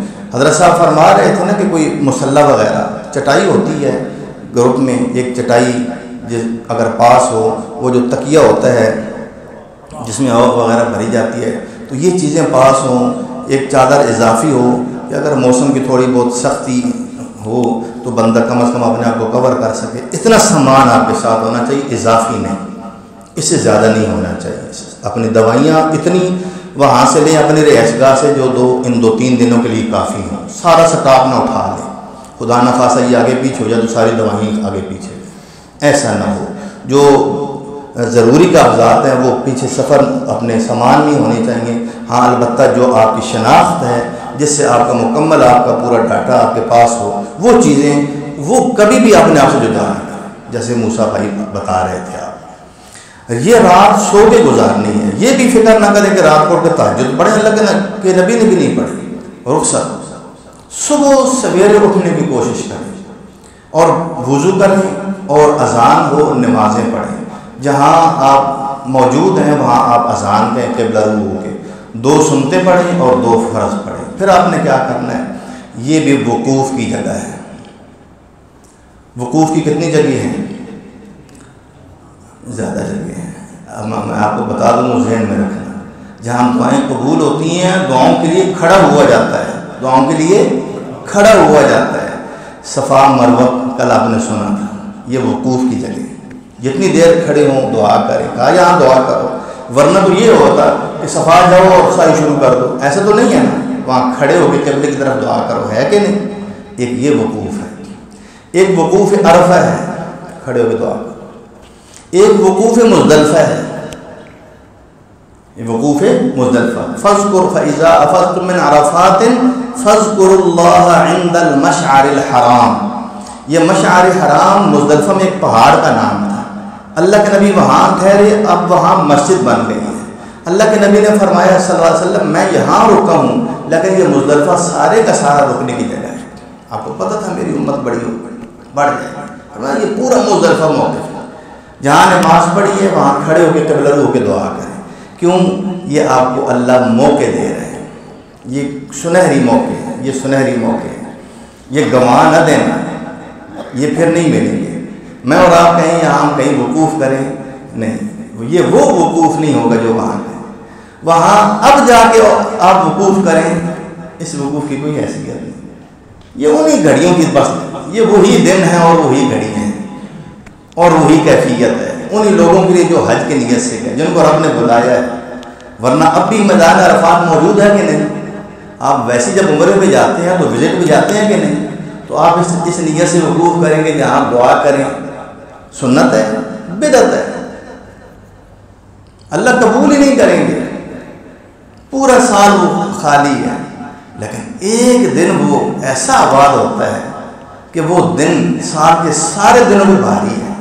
یہ اللہ ہے جو جس دن کو، جس جگہ کو پسند کرے۔ تو اسی طرح میرے بھائیو یہ وقوف ہے، یہاں آپ نے رکنا ہے۔ کتنی دیر؟ سورج نکلنے سے پہلے تک، سورج نہیں یہاں تو رکنا، سورج نکلنے سے پہلے یہاں سے آپ نے تلبیہ بھی پڑھتے رہنا ہے، کیا لبیک اللہم لبیک، اور تکبیریں بھی پڑھنی ہیں، احرام کے بھی ملحوظ رکھنا ہے۔ اور آپ کہاں جا رہی ہیں جی؟ مینا کی طرف جمرات کے لیے۔ کہاں جا رہے ہیں؟ آج آپ نے وقوف کیا سب سے پہلے، 10 ذی الحجہ کو سب سے پہلے آپ نے کیا کیا؟ وقوف کیا، نماز پڑھ کے۔ کہاں کیا؟ مزدلفہ میں کیا۔ کہاں کیا؟ مزدلفہ میں کیا۔ وہاں سے آپ روانہ ہوئے اور آپ کی اگلی منزل کون سی ہے؟ جمرات۔ کیا تینوں جمروں کو آپ نے ساتھ ساتھ کنکریاں مارنی ہیں؟ نہیں، آج نہیں، آج 10 ذی الحجہ ہے، آپ نے کنکریاں لینی ہیں، کنکریاں لینی ہیں۔ حضرت عبداللہ بن عباس کو اللہ کے نبی نے فرمایا، جب مزدلفہ سے روانہ ہو رہے تھے مینا کی طرف، فرمایا بیٹا میرے لیے کنکریاں لے آؤ۔ عبداللہ بن عباس کہتے ہیں میں نے جتنا چنے کا دانہ ہوتا ہے نا، اس کے برابر 7 کنکریاں اللہ کے نبی کو لا کر دی۔ آپ نے فرمایا لوگوں کو ایسے، فرمایا اس طرح یہ کنکریاں یہ رمی کیا کرو، اور پھر فرمایا دین میں غلو سے بچو، تم سے پہلے جتنے لوگ ہیں نا ان کو دین میں غلو نے ہی تباہ کیا ہے۔ اب اس معاملے میں بھی اللہ کے نبی یہاں تک فرما رہے ہیں کہ دیکھو اتنی پھینکنی ہے اور دین میں غلو سے بچو، کیونکہ تم سے پہلے جتنے لوگ تھے ان کو کس نے تباہ کیا ہے؟ غلو کا معنی کیا ہوتا ہے؟ حد سے آگے بڑھ جانا، کسی کے محبت میں حد سے آگے بڑھ کر اس کو اللہ تک پہنچا دیا، غلو ہو گیا۔ کسی کے محبت میں آ کے اس کو نبی کے رتبے پہ بٹھا دیا، غلو ہو کے تباہ ہو گئے۔ کہ ماں باپ کو وہ نبوت کا درجہ دے دیا، تباہ ہو گئے۔ بھائی جتنے جو جہاں ہے نا وہیں پہ رہو۔ اس طرح یہ اعمال ہیں، اور اللہ معاف فرمائے ویڈیوز بھی ہماری بنی ہوئی دنیا میں وائرل ہوتی ہیں، تماشا بھی ہم ہی بنتے ہے کہ نہیں؟ وہ ویڈیوز دیکھتے ہیں، پورا سال لوگ دیکھتے رہتے ہیں۔ کیا وہ عبادت تھی اور کیا وہ ہم تماشا بن گئے؟ کیا وہ ذوق و شوق والی عبادت تھی اور کیا ہم نے اس کو تماشا بنا دیا؟ یہ ہماری تربیت ذہنی پستگی کی انتہا ہے۔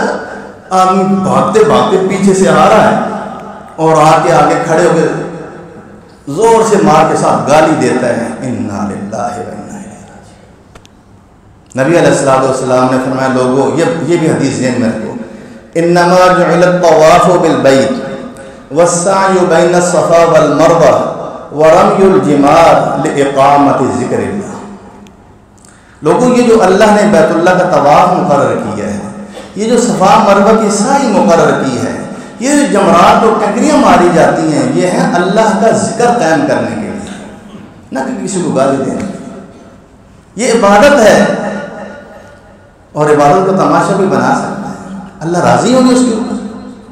وہ تو شیطان خوش ہو رہا ہے کہ تو نے نبی کی سنت کو بھی چھوڑ دیا، تو نے سکون اور وقار کو بھی تباہ و برباد کر دیا، تو شیطانی حرکتیں کر رہا ہے، تو میرا اپنا ہے۔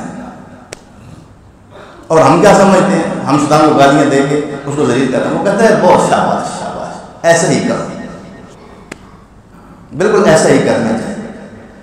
تو میرے بھائیوں یہ ہیں وہ اصل نقائص، یہ نقائص ہیں، یہ بڑی سکون اور وقار کا یہ سفر ہے۔ حدیث میں آتا ہے، اسامہ بن زید کہتے ہیں ہم جب عرفات سے واپس آ رہے تھے، اللہ کے نبی تلبیہ پڑھ رہے ہیں، مجھے پیچھے بٹھایا ہوا ہے، میدان عرفات سے واپسی ہے اور پیچھے کون بیٹھا ہوا ہے؟ ایک غلام کا بیٹا اسامہ، اور اللہ کے نبی اس کو اپنے ایک ران میں بٹھا کے حضرت حسن کو دوسری ران میں بٹھا کے کہتے تھے یا اللہ ان دونوں سے میں محبت کرتا ہوں، تو ان سے محبت کر۔ دین اسلام میں رنگ و نسل کا کوئی فرق نہیں۔ ان اکرمکم عند اللہ اتقاکم۔ اسامہ بن زید پیچھے بیٹھے ہوئے ہیں اور آپ فرماتے ہیں کہ اللہ کے نبی آگے آگے جا رہے ہیں، آپ کو پیچھے سے آواز آئی کہ جیسے لوگ اونٹوں کو مار رہے ہیں، جب مار پڑتے تو اونٹ بلبلاتے ہیں، قدرتی آوازیں نکلتی ہیں، آپ بے چین ہو گئے۔ آپ نے فرمایا علیکم بالسکینہ والوقار فإن البر لیس بالایذاء۔ اور لوگوں سکون اور اطمینان سے آؤ، یاد نہیں رہا کہ کہاں سے آ رہے اور کدھر جا رہے۔ اونٹوں کو بھگانے میں نیکی کوئی نہیں ہے، یا بھاگنے میں بھگدڑ مچانے میں کوئی نیکی نہیں ہے۔ آپ عہد کریں، آپ نے کہیں کسی بھگدڑ میں حصہ نہیں لینا۔ سکون اور وقار کو ہمیں لازم رکھنا، کیوں؟ یہ ذہن میں رکھنا میں اس اللہ کا مہمان ہوں، وہ اللہ مجھے دیکھ رہا ہے۔ اس طرح آپ نے جانا ہے۔ اور رمی جماعت جب کرنی ہے، وہ جو آخری عقبہ ہے 10 ذی الحجہ کو صرف اسی کو مارنی ہے، 7 کنکریاں ایک ایک کر کے مارنی ہے، ایک ایک کر کے۔ اور کیا کہنا ہے؟ بسم اللہ اللہ۔ اب تلبیہ ختم ہو گیا، پہلی کنکری مارتے ہی تلبیہ ختم، اس کے بعد آپ تلبیہ نہیں پڑھنا۔ کب شروع ہوا تھا؟ کہاں پڑھا؟ منا میں۔ کہاں پڑھا؟ عرفات میں۔ کہاں پڑھا؟ مزدلفہ میں۔ کہاں پڑھا؟ واپس آتے آتے منا تک، جمرات تک۔ اب اس کے بعد تلبیہ ختم، ٹھیک ہو گیا؟ 10 ذی الحجہ۔ عید کی نماز پڑھتے ہیں حاجی؟ نہیں پڑھنی چاہیے۔ کئی لوگ پتہ کیا کرتے ہیں، رات کو تھوڑی دیر مزدلفہ رکتے ہیں، پھر راتوں رات بھاگم بھاگ بیت اللہ چلے جاتے ہیں۔ اب یہ بھی غلوب دیکھیں ذرا اپنی، یہ میری سوچ ہے کہ میں بڑا عقل مند ہوں، ہم وہاں جا کے طواف بھی کر لیں گے، عید کی نماز بھی پڑھیں گے۔ یہ اللہ کے نبی سے ایک قدم آگے نہیں ہے۔ نبی کیا کہہ رہے ہیں؟ نبی کے پاؤں کہاں ہیں؟ 10 ذی الحجہ کو مزدلفہ میں ہیں، اور آپ کے پاؤں کہاں ہیں؟ آپ بیت اللہ میں پہنچے ہوئے ہیں۔ قرآن کیا کہتا ہے؟ لا تقدموا بین یدی اللہ ورسولہ واتقوا اللہ۔ اللہ اور اس کے رسول سے آگے مت بڑھو، اللہ سے ڈرو۔ تم نے کیا کمال کر دکھایا؟ میں عید بھی پڑھا جاؤں؟ یہ وہ لوگ نہیں ہے۔ کیوں جی؟ جو کام اللہ کے نبی نے نہیں کیا، وہ کام آپ نے کیوں کیا؟ یہ بتائیں۔ اس کا مطلب ہے کہ اللہ کے نبی نے دین میں کمی چھوڑ دی تھی؟ آپ کے ذمے نماز عید ہے ہی نہیں، آپ تو اس سے بھی کہیں آگے ہو۔ آپ کی عید یہ تھی، جمرہ مار رہے، جمرات کو مار رہے، یہ آپ کی عید ہے۔ پھر آپ اس کے بعد قربانی کر رہے، ادھر لوگ عید کی نماز پڑھ کے قربانیاں کر رہے ہیں، آپ جمرات مار کے قربانی کر رہے ہیں۔ آپ کا اپنا عمل ہے، آپ کی اپنی ترتیب ہے۔ آپ اپنے عمل کو، اپنے ان ذمہ داریوں کو ذہن میں رکھیں، آپ اور مت سوچیں، اس ترتیب کو سامنے رکھیں۔ اس کے بعد قربانی ہے آپ کے ذمہ۔ قربانی کس طرح ہوتی ہے آج کل؟ آسانی کس میں ہے کہ وہاں پیسے جمع کروا دیے جاتے ہیں اور وہ آپ کو ٹوکن دے دیتے ہیں، اور جب آپ کی کسی نے ذمہ داری لے لی اور ہمیں یقین ہے، جس طرح کے ہمیں الحمدللہ انتظامات نظر آتے ہیں کہ چونکہ وہاں کی گورنمنٹ کھاؤ نہیں ہے، کام ہو جاتی ہے، تو لہٰذا آپ کی قربانی ہو جائے گی انشاءاللہ۔ آپ نے کیا کرنا ہے؟ اس کے بعد حلق کروانا ہے۔ کیا کرنا ہے؟ حلق کروانا ہے۔ اگر تو ٹائم انہوں نے ایسا دیا ہوا ہے 10 بجے تک، تو پھر تو بہت ہی آسانی ہے کہ آپ جو ہے وہ جائیں گے۔ عموماً چونکہ عزیزیہ میں قیام ہوتا ہے، تو وہاں سے آپ نکلیں اور عزیزیہ جا کے آپ حلق کروائیں اور احرام کھولیں، کپڑے پہنیں، خوشبو لگائیں۔ اور اس طرح خواتین بھی، ان کا حلق کیا ہے؟ بالکل سر کے آخری حصے سے اتنے سے بال کاٹ دینا، پھر احرام کھول دیں، پھر آپ کے ذمہ اگلا کام کیا ہے؟ کتنے کام ہو گئے ذرا ترتیب پھر دہراتے جائیں نا جی. وقوف مزدلفہ اور وہاں تلبیہ بھی تھا, اور تلبیہ پڑھتے پڑھتے جمرات پہ آ کے 7 کنکریاں ماری, ہر کنکری کے ساتھ اللہ اکبر. اگر آپ کو شک پڑ گیا کہ میری 6 کنکریاں یا 7, تو پھر آپ وہی کام 6 7 مار دیں. ٹھیک ہے, ایک آدمی ہے اس نے اکٹھی کنکریاں پھینک دی 7, وہ کتنی ہوں گی؟ وہ 1 ہوگی, 7 نہیں ہوگی. ایک ایک کر کے مارنی, ایک ایک کر کے. ٹھیک ہے جی. کوئی بندہ بزرگ ہے, وہ اتنا بیمار ہے کہ وہ واقعی وہاں نہیں پہنچ سکتا, وہ نہیں پہنچ سکتا. اب کیا اس کا حال ہے؟ وہ آپ کے ساتھ ہے, کسی کے ساتھ ہے, آپ اس کی کنکریاں بھی لیں. پہلے آپ نے اپنی کنکریاں 7 پھینکنی ہیں, پھر لفظ سے کوئی بولنے کی ضرورت نہیں ہے, پھر اس کی طرف سے 7 کنکریاں پھینک دینی ہیں, اس کا بھی یہ عمل پورا ہو جائے گا. پھر آپ نے کیا کرنا ہے؟ حلق کروانا ہے. قربانی وہ آپ کی ہو جائے گی, حلق کروانا ہے. پھر آپ نے احرام کھول دینا ہے. پھر کیا کرنا ہے؟ بیت اللہ جانا ہے. پھر کدھر جانا ہے؟ کچھ پڑھتے ہوئے خاص کوئی ذکر نہیں, کوئی بھی ذکر کرو. تلبیہ اور تکبیریں ہیں, تکبیروں کے دن ہے نا. کون سی تکبیر؟ اللہ اکبر, اللہ اکبر, لا الہ الا اللہ واللہ, یہ ذکر, اس کو نہیں بھولنا, اس کو نہیں بھولنا. اور آپ نے طواف افاضہ کی نیت سے جانا ہے. کیا کرنا ہے؟ طواف افاضہ. اس کا دوسرا نام کیا ہے؟ طواف زیارت. یہ حج کا رکن ہے. 2 کام تو بڑے مین ہیں, ایک وقوف عرفہ اور ایک طواف زیارت. قرآن کہتا ہے ثم لیقضوا تفثهم ولیوفوا نذورهم ولیطوفوا بالبیت العتیق. دیکھا اللہ تعالیٰ اپنے بندوں کو کس طرح کہ جاؤ حج احرام باندھ کے جاؤ, منا جاؤ, عرفات جاؤ, وہاں عرفات کی حاضری لگوا کے جہنم سے آزادیوں کے پروانے مل رہے ہیں, جنت کے سرٹیفکیٹ مل رہے ہیں. پھر آپ آ کے کھلے میدان میں لیٹ گئے, یا اللہ لبیک اللہم لبیک کی صدائیں, اللہ اکبر. کیسی محبت ہے. اللہ کرے کہ ہمارے دل ایسے ہو جائیں, یہ کیفیت ہمیں نصیب ہو جائے.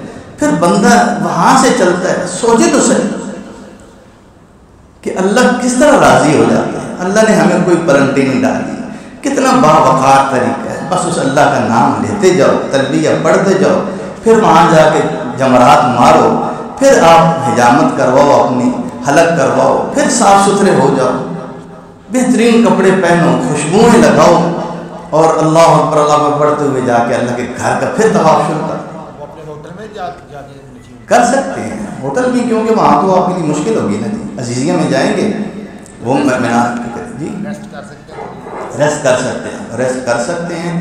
لیکن نبی صلی اللہ علیہ وسلم نے, یہ سوال اس کا جواب بڑا ہی واضح ہے جو بھائی شہزاد صاحب نے کیا ہے کہ ان 5 دنوں میں جمعہ ہوگا. تو نبی صلی اللہ علیہ وسلم نے جب میدان عرفات میں آپ نے وقوف کیا, وہ کون سا دن تھا؟ جمعے کا دن تھا, جمعے کا دن تھا.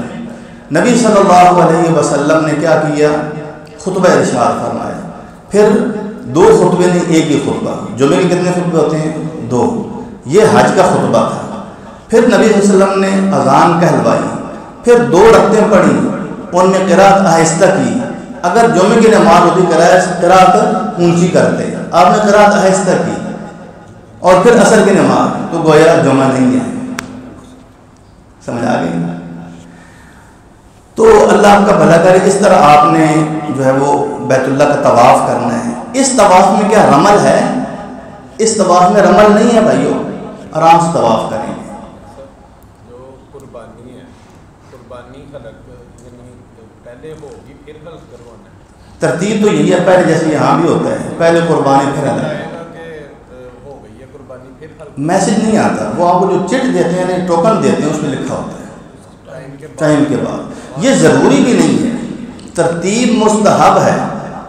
ترتیب جو میں نے بتایا ہے, پہلے کیا ہے؟ جمرات, پھر قربانی, پھر کیا ہے؟ حلق, پھر طواف, پھر سعی. 5 عمل ہو گئے نا. یہ ترتیب اللہ کے نبی نے اس طرح یہ کام کی ہے.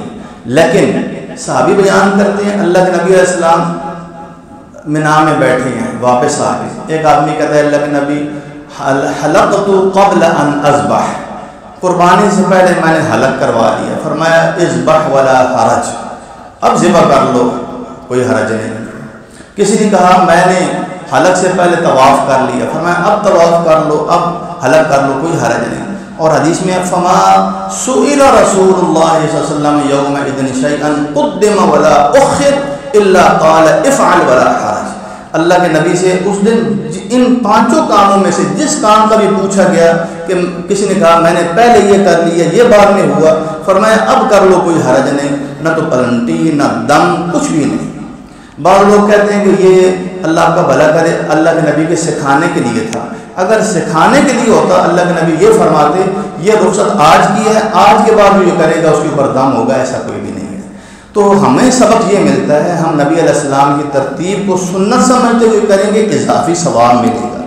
اور اگر اپنی کسی مجبوری کی وجہ سے آگے پیچھے ہو جائے تو حرج کوئی نہیں، ہر کام وقت پہ کر لیں تو انشاءاللہ سارے کام ہو جائیں گے. تو طواف کرنے کے بعد 2 رکعتیں پڑھنی ہیں اور پھر سعی کرنی ہے. یہ طواف کس نیت سے کیا ہے؟ طواف زیارت کی نیت سے، اور اس میں کوئی رمل شمل نہیں ہے، یہ عام کپڑوں میں ہے. ٹھیک ہو گیا جی؟ اس میں آپ نے خوشبو بھی لگائی ہے. ٹھیک ہو گیا جی؟ پھر آپ نے سعی کرنی ہے. یہ کون سی سعی ہے؟ یہ حج کی سعی ہے. پہلی سعی کون سی تھی؟ عمرے کی تھی. اب کون سی ہے؟ حج کی ہے. اب آپ مناسک حج سے فارغ ہو گئے ہیں. ٹھیک ہے، اور اللہ نے آپ سے یہ بڑے بڑے کام کروا دیے ہیں. اب واجب کام رہ گئے ہیں، واجب ضروری بھی ہیں کسی حد تک، کہ آپ واپس مینا میں جا کے راتیں گزاریں. کہاں گزاریں؟ مینا میں رات کو پہنچنا ہے. اگر آپ کی کوئی رات مینا سے مس ہو گئی، مینا میں نہیں گزاری آپ نے، تو آپ کے ذمہ ایک دم آئے گا، کیونکہ آپ کا مینا میں رات کو گزارنا یا وہاں ہونا پہنچنا ضروری ہے. سمجھ آ گئی ہے؟ تو اس لیے مینا میں ہی رات گزارنی چاہیے. اب بعض لوگ نیو اور اولڈ کا ایک مسئلہ، یہ بہت بڑا مسئلہ کھڑا ہو گیا ہے. بعض لوگ کہتے ہیں دیکھیں جی اس کا حل یہ ہے کہ اگر آپ سمجھتے ہیں کہ آپ ایکسٹینشن والے حصے میں ہیں تو آپ تھوڑی دیر کے لیے ادھر آ جائیں پھر وہاں چلے جائیں، تو ٹھیک ہے، ان کی رائے بھی بہترین ہے.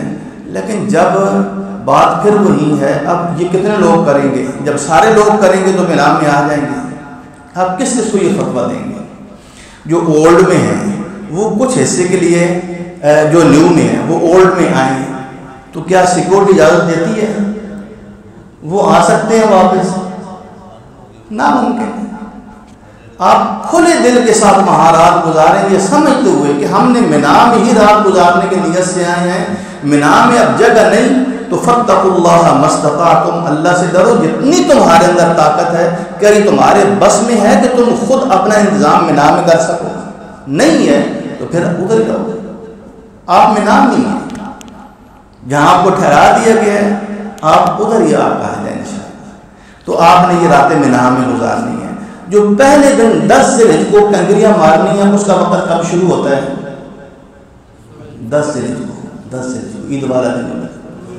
طلوع آفتاب کے بعد، طلوع آفتاب کے بعد جو پہلے مار لیتے ہیں رات کو غلط کر لیں ان کو دوبارہ مارنے چاہیے، اس کا کوئی اعتبار نہیں. باقی 11، 12 اور 13 ذی کو جو آپ نے مینا میں گزارنے ہیں تو مین کام یہی جمرات ہیں. ان کا وقت کب شروع ہوتا ہے؟ زوال کے بعد، زوال آفتاب. جیسے یہ زوال آفتاب کا ٹائم ہے 12:10. زوال آفتاب کا ٹائم ختم ہو گیا، ظہر کا وقت شروع ہو گیا. اب جمرات کا وقت بھی شروع ہو گیا. ٹھیک ہے، شروع میں اب آپ جانے کی کوشش کریں گے، آپ کو مشکل کا سامنا ہوگا. کئی لوگ زوال کے انتظار میں پہلے پہنچ جاتے ہیں، لائنیں لگا لیتے ہیں. اب تو ویسے انتظامات اور بہتر ہو گئے ہیں، آپ کو ٹائم دیا جاتا ہے، آپ کو آپ کا گروپ لیڈر لے کے جاتا ہے، تو اس میں اتنی مشکل نہیں ہوگی. آپ انہیں گروپ کے ساتھ چلنا چاہیے تو اس میں مشکل نہیں ہوگی کہ ہم نے اتنے بجے نکلنا ہے. اور راستے بھی بڑے وسیع ہو گئے ہیں، تو گروپ سے ہٹ کے کام کریں گے تو مشکل پیش آئے گی. گروپ کے ساتھ چلیں اور کنکریاں ان کا انتظام آپ کو کر لینا چاہیے. چھوٹی چھوٹی کنکریاں اگر روزانہ پہلے دن 7 مارنی ہیں، دوسرے دن 21 مارنی ہیں، تیسرے دن بھی 21 مارنی ہیں، چوتھے دن بھی 21 مارنی ہیں۔ 21 21 21 کتنی ہو گئی جی؟ 63 اور 7 وہ 70 کنکریاں، یہ اس کا انتظام ہونا چاہیے، اور اس طرح جو ہے نا وہ ہر کنکری کے اللہ اکبر۔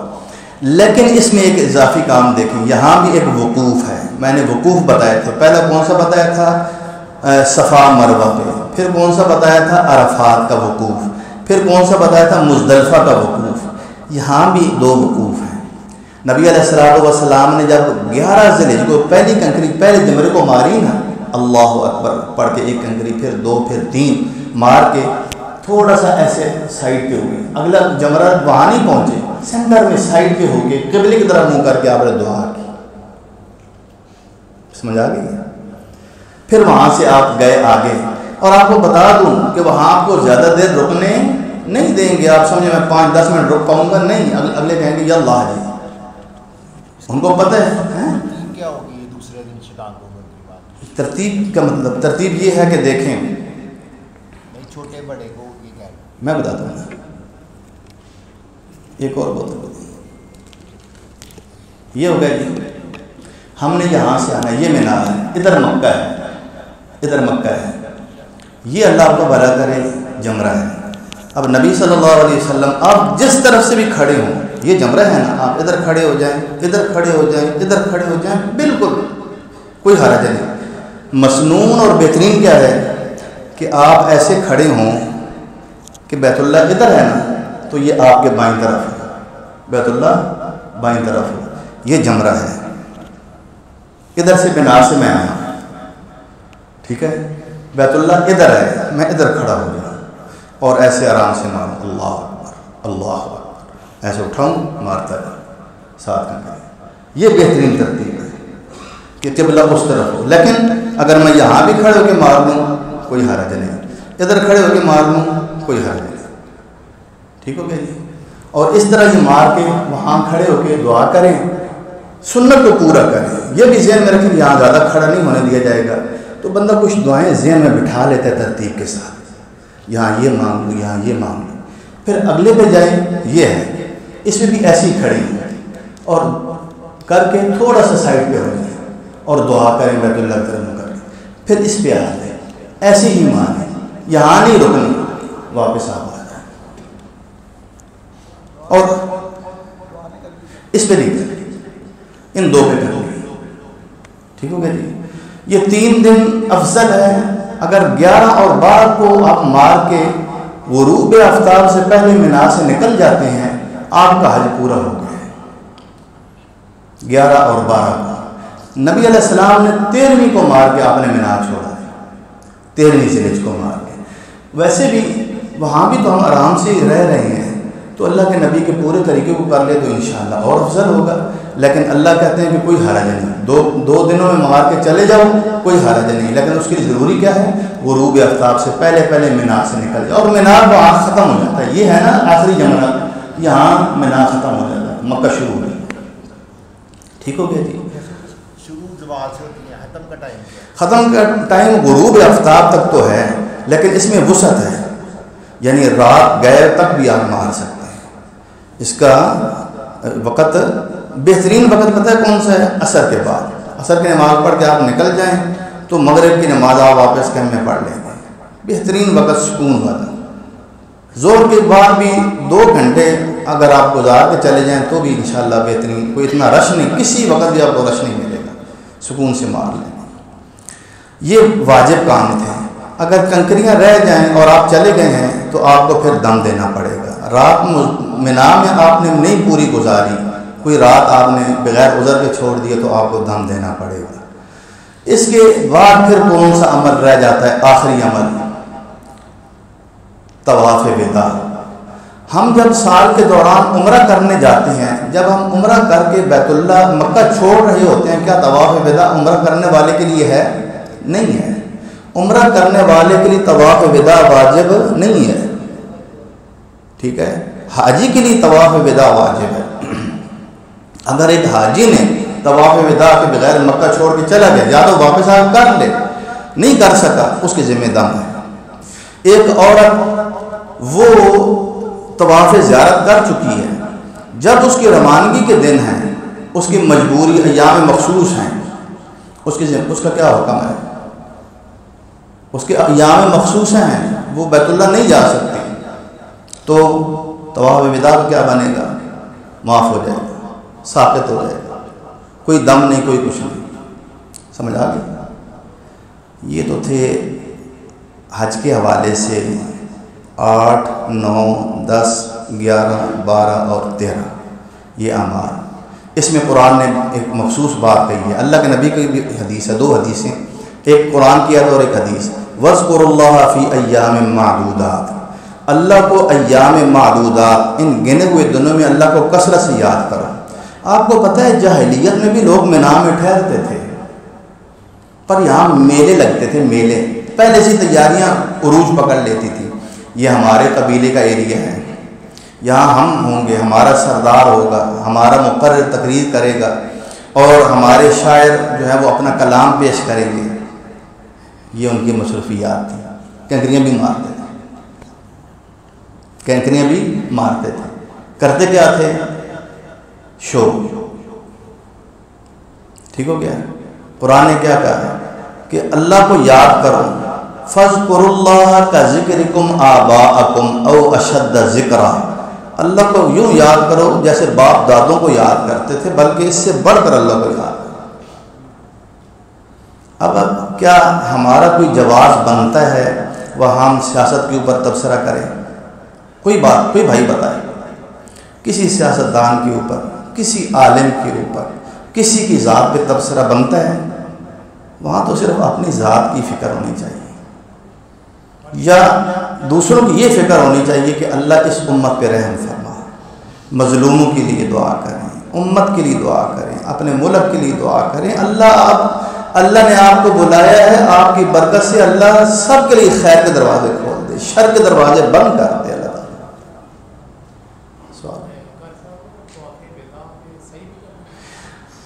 جو حج تمتع ہوتا ہے، طواف اور سعی دونوں واجب ضروری ہیں، اور ان میں سے کوئی بھی نہیں چھوڑنی چاہیے. پہلے میں نے بتایا تھا، نیت، احرام، وقوف عرفہ، وقوف مزدلفہ اور طواف اور سعی، یہ عمل ہے. اب مدینہ جائیں.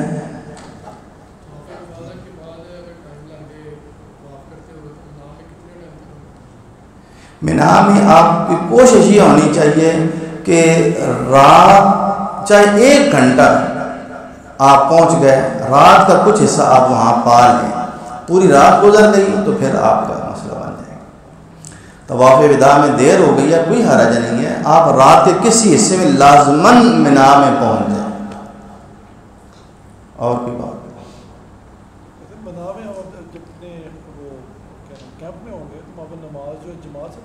بالکل باجماعت نمازیں پڑھیں، قصر پڑھیں، نوافل زیادہ سے زیادہ پڑھیں، نوافل پڑھیں، اشراق کا اہتمام کریں، تہجد کا اہتمام کریں، اور اللہ سے یہ دعا کریں کہ اللہ ہمیں پکا نمازی بنا دے، پکا نمازی بنا دے. وہاں لوگوں کی نمازیں رہ جاتی ہیں.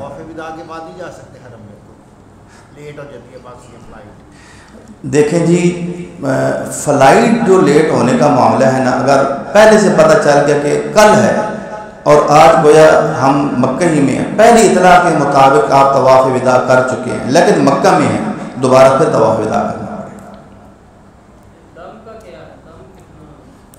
دم کا مطلب یہ ہوتا ہے ایک بکری ذبح کرنا. احرام کی حالت میں اگر میاں بیوی ہم بستری کر لیں، ان کا وہ حج باطل ہوگا. ان دونوں کو ایک اونٹ ذبح کرنا ہوگا، حج پورا کرنا ہوگا، اگلے سال پھر حج کرنا ہوگا. یہ بھی دم ہے. اور اس لیے کہا گیا فلا رفث ہے سب سے پہلے. جو ان دنوں میں حج فرض کر لے، فلا رفث، وہ اگلا کام تعلق تو آخر میں ہے. ایسی باتیں بھی نہ کرو، اپنی نظریں نیچے رکھو. میاں بیوی اگر آپس میں یہ بات نہیں کر سکتے، دوست آپس میں یہ باتیں کیسے کر سکتے؟ یہ اللہ کی کھلی نافرمانی ہے. آپ سمجھیں آپ نے حج کا لباس تو پہنا ہوا ہے، لیکن حج کا لباس کی روح کو آپ نے تار کر دیا ہے. اور بھی بات احرام کی حالت میں جو پابندی ہیں جو بال وغیرہ یا ناخن وغیرہ؟ دیکھیں جی آج کل تو احرام بڑا ہی مختصر ہو گیا. یہاں سے آپ جاتے ہیں عمرہ فوراً آپ کا ایک دن کے اندر ہو جاتا ہے. تو ناخن وغیرہ کوئی ناخن اگر ایسا آپ کا اٹک گیا ہے ہو جاتا ہے نا, ایسا ناخن بھی اٹک گیا ہے اس کو اتار لیں, کوئی حرج نہیں. کھجلی کر لیں, کوئی حرج نہیں. بال نہ گرے یہ نہ ہو, یہ ہماری آپ قدرتی طور پہ وضو کریں گے بال اتر جائیں گے. یہ جسم ایسا اللہ نے بنایا ہے جس میں بال اترتے رہتے ہیں آتے رہتے ہیں, خود نہیں اتارنے. طواف زیارت 10 ذی الحجہ کو کرنا افضل ترین ہے, لیکن اگر آپ 10 ذی الحجہ کو نہیں کر سکے 11ویں کو بھی کر سکتے ہیں, 12ویں کو بھی کر سکتے ہیں, 13ویں کو بھی کر سکتے ہیں. حاجی صاحب خاموش بیٹھے ہیں, کوئی سوال نہیں کر رہے لوگوں کے فائدے کے لیے. اور کوئی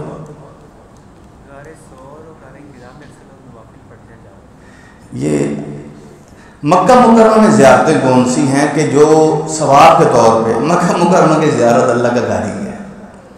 اور جب ہم عام عمرے کے لیے جاتے ہیں تو پھر ہم وہ مینا بھی دیکھنے جاتے ہیں اور عرفات بھی دیکھنے جاتے ہیں. وہ تو اللہ نے ہمارے لیے ویسی وہاں کی حالی کا پابند بنا دی ہے. غار ثور غار حرا شوق سے جائیں, دیکھیں کہ ہمارے نبی علیہ السلام اللہ کی عبادت کرنے کیسے آیا کرتے تھے, اس نیت کے ساتھ. یہ سمجھ کے وہاں جاؤں گا ثواب ملے گا.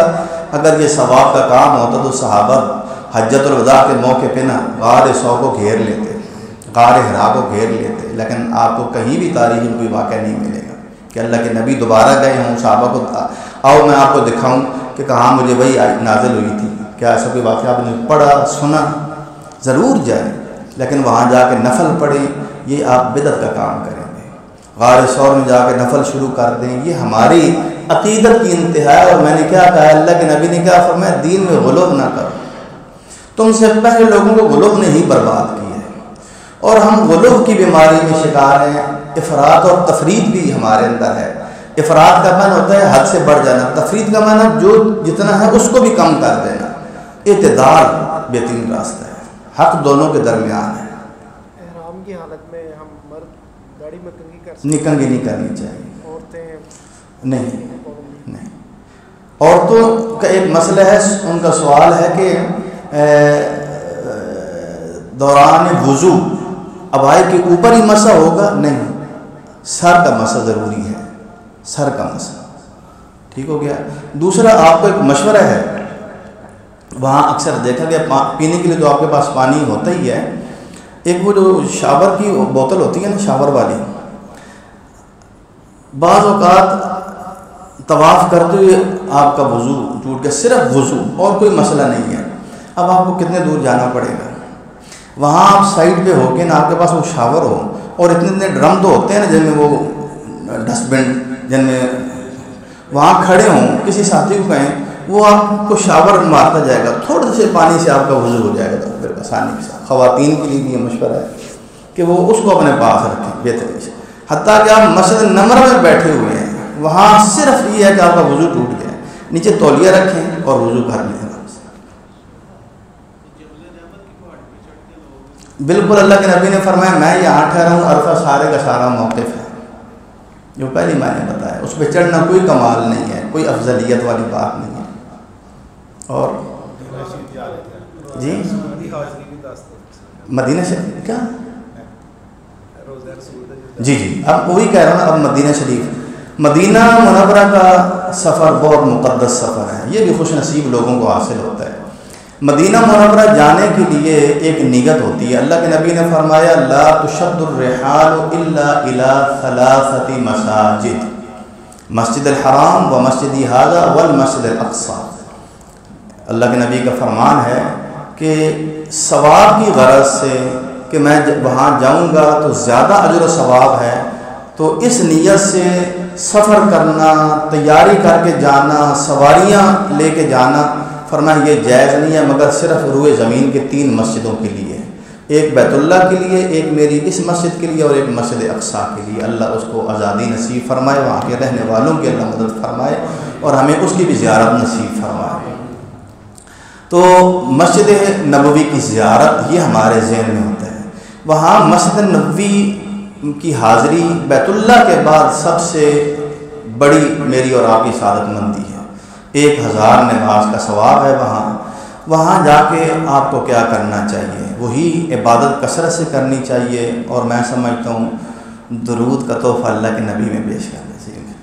اور درود اللہ کے نبی کہیں گے سنتے ہیں قبر پہ، آپ نے فرمایا نہیں، اللہ کے فرشتے ہیں جو زمین پہ پورے روئے زمین پہ پھیلے ہیں، اور میری امت کا جو فرد بھی زمین کے کسی کونے میں، کسی غار میں، پہاڑ کی چوٹی میں، سمندر میں، جہاں بھی درود پڑھ رہا ہے نا، وہ فرشتے اس درود کو پا لیتے ہیں اور اس میرے امتی کا درود مجھ تک پہنچا دیتے ہیں. نبی علیہ الصلوۃ والسلام کی برزخی زندگی ہر انسان کی برزخی زندگی ہے، انبیاء کی برزخی زندگی سب سے اعلیٰ ہے، اس کا ہم تصور بھی نہیں کر سکتے. اگر شہداء کے بارے میں ہمارا عقیدہ ہے جو اللہ کے راہ میں شہید ہو جائے، اللہ کہتے ہیں اس کو زندہ نہ کہو، وہ میرے مردہ نہ کہو، وہ میرے پاس زندہ ہے، وہ میرے پاس زندہ ہے. جس شہید نے نبی کے دین کو سربلندی کرنے کے لیے اتنا بڑا رتبہ پا لیا جان دے کے، تو نبی کا کیا عالم ہے اس کی بلندی کا. تو انبیاء علیہ السلام برزخی زندگی ان کی افضل ترین زندگی ہے. ہمارا صرف نقطہ نظر یہ ہے کہ لوگوں کا کہنا کہ قبر میں آپ جسمانی طور پہ اس میں روح ہے اور اس میں آپ کا وجود، تو یہ اس سے ہمیں جو ہے نا ہم کہتے ہیں نہیں، برزخی زندگی ہے، اور وہ اللہ وہ برزخی معاملہ ہے، ہمیں اس کا پتہ ہی نہیں جان سکتے. حقیقت اپنے مقام پہ ہے. تو درود شریف اللہ کے نبی کو پہنچایا جاتا ہے، آپ کی دعائیں آپ کے ماں باپ کو پہنچائی جاتی ہیں. حدیث میں آتا ہے ایک مسلمان انسان کا اللہ جنت میں درجہ بلند کرتے ہیں، وہ خوش ہوتا ہے اور حیران ہو کے پوچھتا ہے کہ میں تو فوت ہو گیا ہوں، میرا نامہ اعمال بند ہو گیا، میں عمل کر نہیں سکتا، درجہ کیسے بلند ہو گیا؟ تو کہا جاتا ہے تیرے بیٹے نے تیرے لیے آج مغفرت کی دعا کی ہے، رو رو کے کہ اللہ میرے باپ کو بخش دے. تو اس کی دعا کو قبول کر کے ہم نے بتا دیا کہ نہیں پہنچ گئے کہ نہیں دعا، تو درود کیوں نہیں پہنچے گا؟ نبی علیہ السلام کی قبر مبارک کے پاس سے گزرنا مسنون ہے، گزرنا چاہیے. مسنون کا مطلب یعنی امت اس طریقے کو اپنائے ہوئے ہیں، ہمیں بھی گزرنا چاہیے. نظریں نیچی ہونی چاہیے. جیسے بھی ہو، اللہ کے نبی کی مسجد میں صحابہ بلند آواز نہیں تھے کیا کرتے کہ اللہ کے نبی کی قبر مبارک ہے، اور آپ کا احترام ایسی ہی ہے جیسے آپ دنیا میں زندہ تھے. تو مسجد نبی میں بھگدڑ نہیں مچانی چاہیے، شور نہیں کرنا چاہیے، آوازیں پست رکھنی چاہیے. اور بیت اللہ میں کیوں شور ہوتا ہے؟ وہ شور کوئی ایسے تو نہیں ہوتا، ظاہر ہے ہر کوئی تو اللہ سے دعائیں کر رہے ہیں، مالک ہے نا جی، اللہ سے مانگ رہے ہیں، رو رو کے مانگ رہے ہیں، تو قدرتی طور پہ ایک شور سے سنائی دیتا ہے. مسجد نبی میں آوازیں پست ہو جاتی ہیں، خاموشی سے ہر کوئی قرآن پڑھ رہا ہے، دعائیں کر رہا ہے. تو ہم نے بھی اس چیز کو ہمیں اپنانا چاہیے. نبی علیہ السلام کی قبر کے پاس سے گزرے، اللہم صلی علی محمد، یہ پورا درود پڑھیں، یہ بہترین ہے. یا السلام علیک ایھا النبی ورحمۃ اللہ وبرکاتہ، یہ جو دعا، اس سے بڑھ کر اور کیا ہو سکتے ہیں کلمے جو آپ ہر نماز میں بھیجتے ہیں اللہ کے نبی کو سلام؟ کیا خیال ہے؟ اگر یہاں بھیجتے ہیں تو یہی کلمے وہاں قبر پہ کھڑے ہو کے آپ کہیں. درود شریف کثرت سے پڑھیں. پھر ساتھ ہی سیدنا ابوبکر صدیق رضی اللہ عنہ کی قبر ہے، پھر آگے حضرت عمر کی، تو ان کو کہنا ہے السلام علیک یا ابا بکر الصدیق، السلام علیک یا عمر بن الخطاب رضی اللہ عنکما، اللہ تم دونوں سے راضی ہو. اپنی زبان میں کہیں اللہ تمہیں امت کی طرف سے بہترین بدلہ عطا فرمائے. اور اس طرح یہ مسجد نبوی ہے زیارت کا، ایک مسجد قباء ہے مسنون جس کی زیارت ہے، مسجد قباء جو مسجد نبی سے پہلے اللہ کے نبی نے بنائی قباء کے مقام. اللہ کے نبی علیہ السلام کی سنت بھی ہے، آپ خود بھی جایا کرتے تھے، فرمان بھی ہے جو مسجد قباء میں جاتا ہے اپنے گھر سے پاک صاف باوضو ہو کے، کیا کر کے؟ باوضو ہو کے، اور وہاں جا کے وہ نماز پڑھتا ہے، اس کو مقبول عمرے کا ثواب ملتا ہے. ہاں بار بار ریاض الجنہ مسجد نبوی کا بہترین ٹکڑا ہے.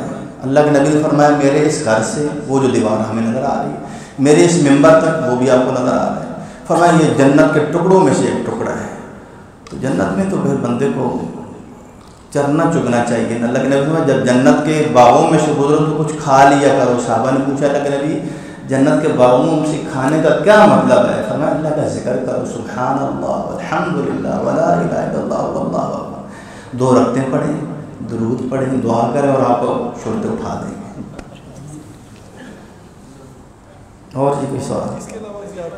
اس کے علاوہ زیارت قبرستان جائیں، شہدائے احد پہ جائیں، اللہ کے نبی خود جایا کرتے تھے شہدائے احد، میدان احد میں اس نیت سے جائیں کہ اللہ کے نبی ان شہیدوں کی دعا کے لیے یہاں تشریف لائے، آپ وہاں کھڑے ہو کے ان کے لیے دعا کریں، اپنی زبان پہ کریں۔ سب سے پہلے تو السلام علیکم یا اہل قبور پڑھیں، پھر یہ دعا کہ یا اللہ ان اپنے نبی کے عظیم صحابہ پہ کروڑوں رحمت نازل فرما، یہ وہ لوگ ہیں جنہوں نے اپنے جانوں سے اپنے مالوں سے ہمارے اس دین کے اس باغ کو سینچا اور آج یہ دنیا میں پھیلا ہوا ہے، ان کی اگر قربانیاں نہ ہوتی تو آج پتہ نہیں دین کی کیا حالت ہوتی۔ یہ وہ لوگ ہیں عظیم، یہی وہ سید الشہداء حمزہ بن عبد المطلب بھی ہیں جن کی لاش کو دیکھ کے اللہ کے نبی سے ضبط نہیں ہو سکا۔ یہ بڑے جذبات والے مناظر ہوتے ہیں۔ اور اسی طرح بقیع الغرقد جنت البقیع جس کو آپ کہتے ہیں، وہاں بھی یہ دعائیں پڑھیں اور وہاں بھی وہ صحابہ اور صحابیات ہیں، عقیدت کے ساتھ جائیں۔ لوگ سمجھتے ہیں کہ شاید ہمیں کوئی اس چیز کا نہیں ہے، کوئی ہمارا دل چیز کو تو دیکھے کہ مدینہ کیا چیز ہے اور ہمیں مدینہ سے کیا لگاؤ ہے، لیکن ہم مدینہ کے در و دیوار کو، ہر جگہ کو ہم پتھر کو اٹھا کے چومنے والے نہیں ہیں، کیونکہ یہ اللہ کے نبی کی سنت نہیں ہے، صحابہ کی سنت نہیں ہے کہ قبروں کو چوما ہو، فلاں کو چوما ہو، لیکن مدینہ وہ ہمارے دلوں سے کیسے نکل سکتا ہے؟ اتنی بابرکت جگہ کہ اللہ کے نبی نے فرمایا اے اللہ جتنا تو نے اپنے شہر مکہ کو برکت دی ہے، میرے شہر کو اس سے دگنی برکت والا بنا، اس سے دگنا برکت بنا دے۔ امام ابن تیمیہ سے پوچھا گیا کہ اللہ کا عرش زیادہ اہم ہے، فضیلت والا ہے، یا جہاں نبی علیہ السلام آرام فرمایا؟ فرمایا اللہ کی ساری مخلوق ایک طرف، اللہ کے نبی کا وجود ایک طرف۔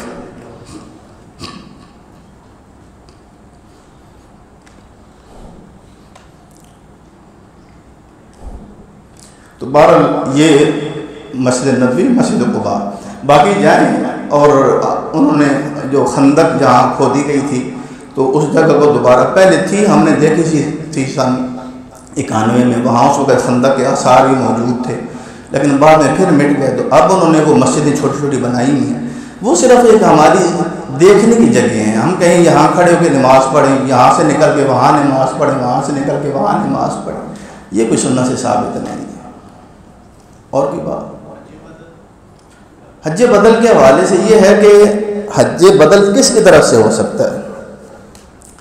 حج بدل سب سے پہلے تو اس بندے کی طرف سے کہ جس کے اوپر حج واجب ہے، وہ چاہے زندہ بھی ہے لیکن وہ جسمانی طور پہ معذور ہے سفر کرنے سے، وسائل اس کے پاس ہیں، وسائل کے اعتبار سے حج واجب ہو گیا ہے، جسمانی اعتبار سے وہ معذور ہے، سمجھ آ گئی؟ تو وہ اپنے خرچ سے اپنا، تاکہ میرا فرض پورا ہو جائے، وہ کسی کو حج کروائے، لیکن اس کے لیے ضروری ہے کہ اس نے پہلے اپنا حج کیا ہوا ہو، وہ حج بدل کر سکتا ہے۔ کوئی بندہ فوت ہو گیا ہے، ماں باپ ہیں، آپ ان کی طرف سے حج بدل کرنا چاہتے ہیں، بالکل کر سکتے ہیں۔ کہ نبی نے، ایک صحابی نے پوچھا نبی علیہ السلام سے کہ کیا میں اپنے باپ کی طرف سے حج کر سکتا ہوں؟ فرمایا اپنے باپ کی طرف سے حج بھی کر اور عمرہ بھی کر، حج بدل، عمرہ، حج یعنی عمرہ بدل، یہ سب ہو سکتے ہیں۔ جلدی جلدی پوچھ لیں، کچھ 5-10 منٹ ہیں۔ مسجد عائشہ سے کے حوالے سے کل گفتگو ہوئی تھی، تو میں نے یہی گزارش کی تھی، جو بہرحال ایک نقطہ نظر ہے کہ اللہ کے نبی سے یا صحابہ سے یہ عمل کثرت سے تو کوئی ثابت نہیں۔ اگر یہ اس طرح ہوتا کہ جیسے ہم جاتے ہیں عمرہ کر کے کہتے ہیں کہ اب حج میں ابھی اتنے دن باقی ہیں، ہم اور عمرے کر لیں، اللہ کے نبی نے کیے ہیں، صحابہ نے کیے ہیں، وہ نیکیوں میں ہم سے زیادہ حریص تھے، کیا انہوں نے وہ دن غفلت میں گزارے ہوں گے؟ انہوں نے بیت اللہ کا طواف نہیں کیا ہوگا، انہوں نے کثرت سے قرآن نہیں پڑھا ہوگا، انہوں نے نوافل نہیں پڑھے ہوں گے، وہ کام کرے جو دین میں ہو گئے، جو اللہ کے نبی کر گئے۔ یہ جو حاجی صاحبان جانے سے پہلے یہ معافی تلافی کا یہ ہونا چاہیے، یہ لازماً ہونا چاہیے، جانے سے پہلے معافی تلافی کا کیا مطلب ہے؟ حدیث میں آتا ہے کہ جمعرات کو، سموار کو مسلمانوں کے اعمال پیش ہوتے ہیں اور اللہ تعالیٰ اپنے مسلمان بندوں کی نیکیاں قبول فرماتے ہیں، چھوٹے موٹے گناہ معاف کر دیتے ہیں اور اس طرح ان کا کھاتا صاف کر چھلنی اس میں جو گوئے گزرتے جاتے ہیں، سوائے فرمایا ان دو آدمیوں کی مسلمانوں کی جن کی آپس میں لڑائی ہو یا کینہ ہو یا ناراضگی ہو، اللہ کہتے ہیں ان کے معاملوں کا بھی پیچھے کر دو، جب تک یہ صلح نہیں کر لیں گے میں ان کے عمل نہیں دیکھوں گا۔ اگر وہ نہیں دیکھے گا تو حج کیسے دیکھ لے گا؟ معافی تلافی لازم ہے، دلانا لازم ہے۔ کئی لوگوں کے ہم نے حق مارے ہوتے ہیں، دینے ہوتے ہیں، نہیں دیتے، حج کرنے چلے جاتے ہیں، وہ حج نہیں ہے، وہ رخ موقوف ہو جاتا ہے۔ جب تک یہ معاملہ صاف نہیں ہوگا وہ کھاتا قبول نہیں ہوگا۔ معافی تلافی ہونی چاہیے۔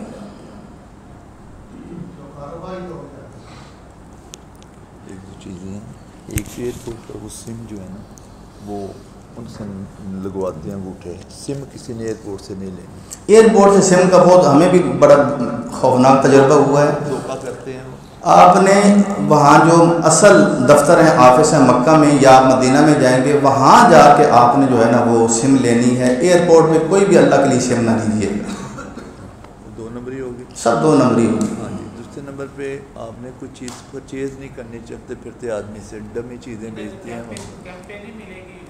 ملے گی وہ یہ کہہ رہے ہیں ملے گی، لیکن آپ کو ضرورت سمجھتے ہیں آپ، تو آپ کہیں پر سم۔ بھائی صاحب ابھی آئے ہیں، آپ کا سوال میں نے ریپیٹ کر دیا تھا، میرے پیارے بھائی نے کل سوال کیا تھا کہ جو لوگ مدینہ جاتے ہیں پہلے، یہ میں نے بتا دیا ہوا ہے کہ جو لوگ یہاں سے پہلے مدینہ جاتے ہیں، ٹھیک ہے، ان کا یہ مدینہ کا سفر ہے، ٹھیک ہے جی، اور یہاں سے تو کوئی ایسا اہتمام نہیں کرنا کہ احرام وغیرہ، آپ اپنے عام لباس میں جائیں گے اور جتنے دن وہاں رہنا ہے، جیسے میں نے ابھی بتایا مدینہ منورہ میں مسجد نبوی میں نمازیں ہوں زیادہ سے زیادہ۔ ہاں ایک اور حدیث کہ مسجد نبوی میں جس نے 40 نمازیں پڑھی، یا 8 دن کا غالباً ہے، 8 دن کا، تو اس کو پتہ نہیں کیا، یہ حدیث بالکل سندن صحیح نہیں ہے، یہ 8 دن کی نمازوں والی، یہ بات ذہن میں رکھیں، اس حدیث کا کوئی ثبوت نہیں ہے۔ نماز بہرحال جتنی بھی پڑھ لیں وہ، اور 40 نمازیں نہیں، وہ اور ہے، وہ اور حدیث ہے میرے بھائی، کہ یہ تو یہاں بھی ہے کہ جو آدمی تکبیر اولیٰ کے ساتھ 40 نمازیں پوری پڑھتا ہے، درمیان میں کوئی اس کی نماز نہیں رہتی مسلسل، تو اللہ اس کو 2 براتیں، 2 آزادیاں دیتے ہیں، 2 آزادیاں، 2 پروانے ملتے ہیں، ایک نفاق سے پاک کہ تو تیرے اندر نفاق نہیں ہے، تو صاف کھرا مسلمان، وہ انسان کھرا مسلمان بن جاتا ہے، ایک جہنم سے آزادی کا پروانہ۔ جی 40 نمازیں، 40 نمازیں، 40 دن کیوں ایسا؟ 40 دن، 40 دن کی میں بول سکتی ہوں، اللہ سب کو توفیق نصیب کرے۔ جی کہاں پہ؟ حج کے دن میں کوئی حرج نہیں، روزے رکھیں، نیکیاں کریں۔ عرفہ کے دن آپ روزہ نہ رکھیں، 10 ذی الحجہ کو پھر روزہ نہیں رکھیں گے، پھر ایام تشریق میں روزہ نہیں رکھیں گے۔ ایک انسان ہے جی، اس نے حج تمتع کیا ہے اور وہ قربانی اس کے اوپر فرض تھی، قربانی دینے کی استطاعت نہیں ہے، اس کا تو حال بتائیں۔ سوال آپ نے کیے، جو سوال آپ نے کرنے تھے وہ آپ نے کیے۔ میں حج تمتع کرنے جاتا ہوں، میں نے جا کے عمرہ کیا، احرام کھول دیا، پھر حج کا احرام باندھا، میرے اوپر قربانی بحیثیت حج تمتع کرنے کے واجب ہے کہ نہیں؟ میرے پاس نہیں ہے پیسے، بتائیں کیا حال ہے؟ سمدی پھر 10 آگے 10 روزے ہیں، فصیام 3 ایام فی الحج و7 اذا رجعتم، حج کے دنوں میں 3 روزے آپ نے رکھنے ہیں، وہ روزے آپ کوشش کریں 9 ذی الحجہ سے پہلے رکھ لیں۔ کتنے؟ 3۔ و7 اذا رجعتم، 7 روزے جب گھر واپس آ جائیں، تلک عشرۃ کاملہ، یہ ہوئے 10 روزے، سمجھا؟ یہ ہوئے 10 روزے، 10 روزے میں رکھ لوں گا، میرا حج تمتع پورا ہو جائے گا، قربانی کی جگہ میں نے 10 روزے رکھے فی الحج، حج کے دوران، اور باقی جو 7 ہیں وہ بعد میں، اذا رجعتم، جب واپس آؤ۔ نہیں جی، دم کی قربانی کے پیسے جس طرح وہاں جمع ہوتے ہیں، وہاں بھی جب خرید بھی سکتے ہیں، مدینہ میں ہی مکہ میں ہی دم دینا ہوگا جی، اس کی پھر آپ روزہ رکھیں اسی طرح جی۔ نہیں دم کے حوالے سے 2 چیزیں ذہن میں رکھیں. بعض وہ وہاں وہ صرف دم نہیں ہوتا. مثال طور پہ جب آپ احرام باندھتے ہیں, احرام کی جو پابندیاں ہیں نا, ان میں اگر آپ کسی پابندی کو پورا کرنے سے معذور ہو گئے, عذر پیش آ گیا احرام کے دوران کہ آپ کے اوپر شریعت نے پابندی لگائی آپ سر نہیں منڈوا سکتے, آپ کا خدا نخواستہ سر زخمی ہو گیا یا کوئی ایسی بیماری کہ ضروری ہے کہ اب آپ سر منڈوائیں, تو پھر فدیہ ہے, پھر صرف دم نہیں فدیہ ہے. اس میں آپشن ہے 3. ففدیۃ من صدقۃ, صدقہ, صدقہ کا معنی ہے صدقہ کا معنی ہے 6 مسکینوں کو کھانا کھلانا. کتنے مسکینوں کو کھانا, یا 3 دن کے روزے ہیں, یا نسک 1 بکری ذبح کرنی ہے, وہ فدیہ ہے. دم وہ ہے کہ حج یا عمرے میں جو واجب کام تھے ان میں سے کوئی رہ جائے اور وہ دوبارہ حج میں کرنا اب ناممکن ہو جائے, پھر آپ دم دیں. جی اس کے بھی جو 7 روزے ہیں لگاتار رکھنے ہیں کہ چھوڑ کے رکھ سکتے, کوئی ضروری نہیں لگاتا, 7 پورے کرنے آپ. یعنی کہ آپ کہہ رہے ہیں ایک مکتوب ہے, ایک قربانی تو کرنی ہے, اگر 2 ہم کر رہے ہیں, عمرہ بھی کر رہے ہیں, حج بھی کر رہے ہیں, اس کو کہتے ہیں نا حج فرض, تو ایک اور قربانی ہوگی نہیں, مطلب کہہ رہے ہیں کہ اگر قربانی نہیں کر سکتا کوئی, قربانی ایک ہی جو ہو گئی ہے آلریڈی 10 کرو بھائی وہی ہے جو نہیں کر سکتا. اگر کوئی نہیں کر سکتا تو جو جا رہا ہے وہ پیسے جمع کرواتے ہیں, کہیں نہیں ہو سکتی. شاید میں میرے جیسے بندوں سے, میرے ساتھ ایک بزرگ تھے, ہم نے اکٹھے حج کیا, 90 کی بات ہے, اللہ ان کو غریق رحمت کرے. وہ وہاں روزے رکھ رہے تھے, میں نے کہا حضرت آپ روزے کیوں رکھ رہے ہیں؟ کہنے لگے میں نے قربانی نہیں کر سکتا. انہوں نے روزے رکھے. ہوتے ہیں کئی ہوتے ہیں, اللہ ہے نا. اور کی بات جو پیچھے ہیں انہوں نے تو اپنی کرنی ہے. آپ کا ہاں کئی لوگ یہ کہتے ہیں ایک حج کی قربانی ہے ایک عام حیثیت سے, یہ ہمارا غلط کانسیپٹ ہے. یہاں قربانیاں حاجیوں کے ساتھ مناسبت کے لیے مقرر کی گئی ہیں, وہاں آپ حج کی قربانی کر رہے ہیں, پھر اور قربانی کون سی؟ کچھ لوگ یہاں سے پیسے دیتے ہیں کہ ہماری قربانی بھی وہاں پہ کرنا, کوئی حرج نہیں, تو بہت افضل ہے. اگر کوئی آپ کو پیسے دے کہ میری قربانی وہاں کر دینا, تو یہ بہت افضل ہے, آپ اس کی ادھر قربانی کر سکتے ہیں. کوئی کہے کہ میرا وہاں عمرہ کرنا, کوئی زندہ کہے کر سکتے ہیں, نہیں کر سکتے میرا عمرہ کرنا. کئی کہتے ہیں میرا سلام پہنچانا, یہ تو بہت ہی کہتے ہیں, ان کو گویا یہ یقین نہیں کہ میرا یہاں سے سلام اللہ کے نبی کو پہنچتا ہے. اور کی بات اذان ہے, نماز کے بعد بھی اگر آپ کوئی نشست رکھنا چاہتے ہیں آج ہی ہے, انشاءاللہ پھر کر لیں گے.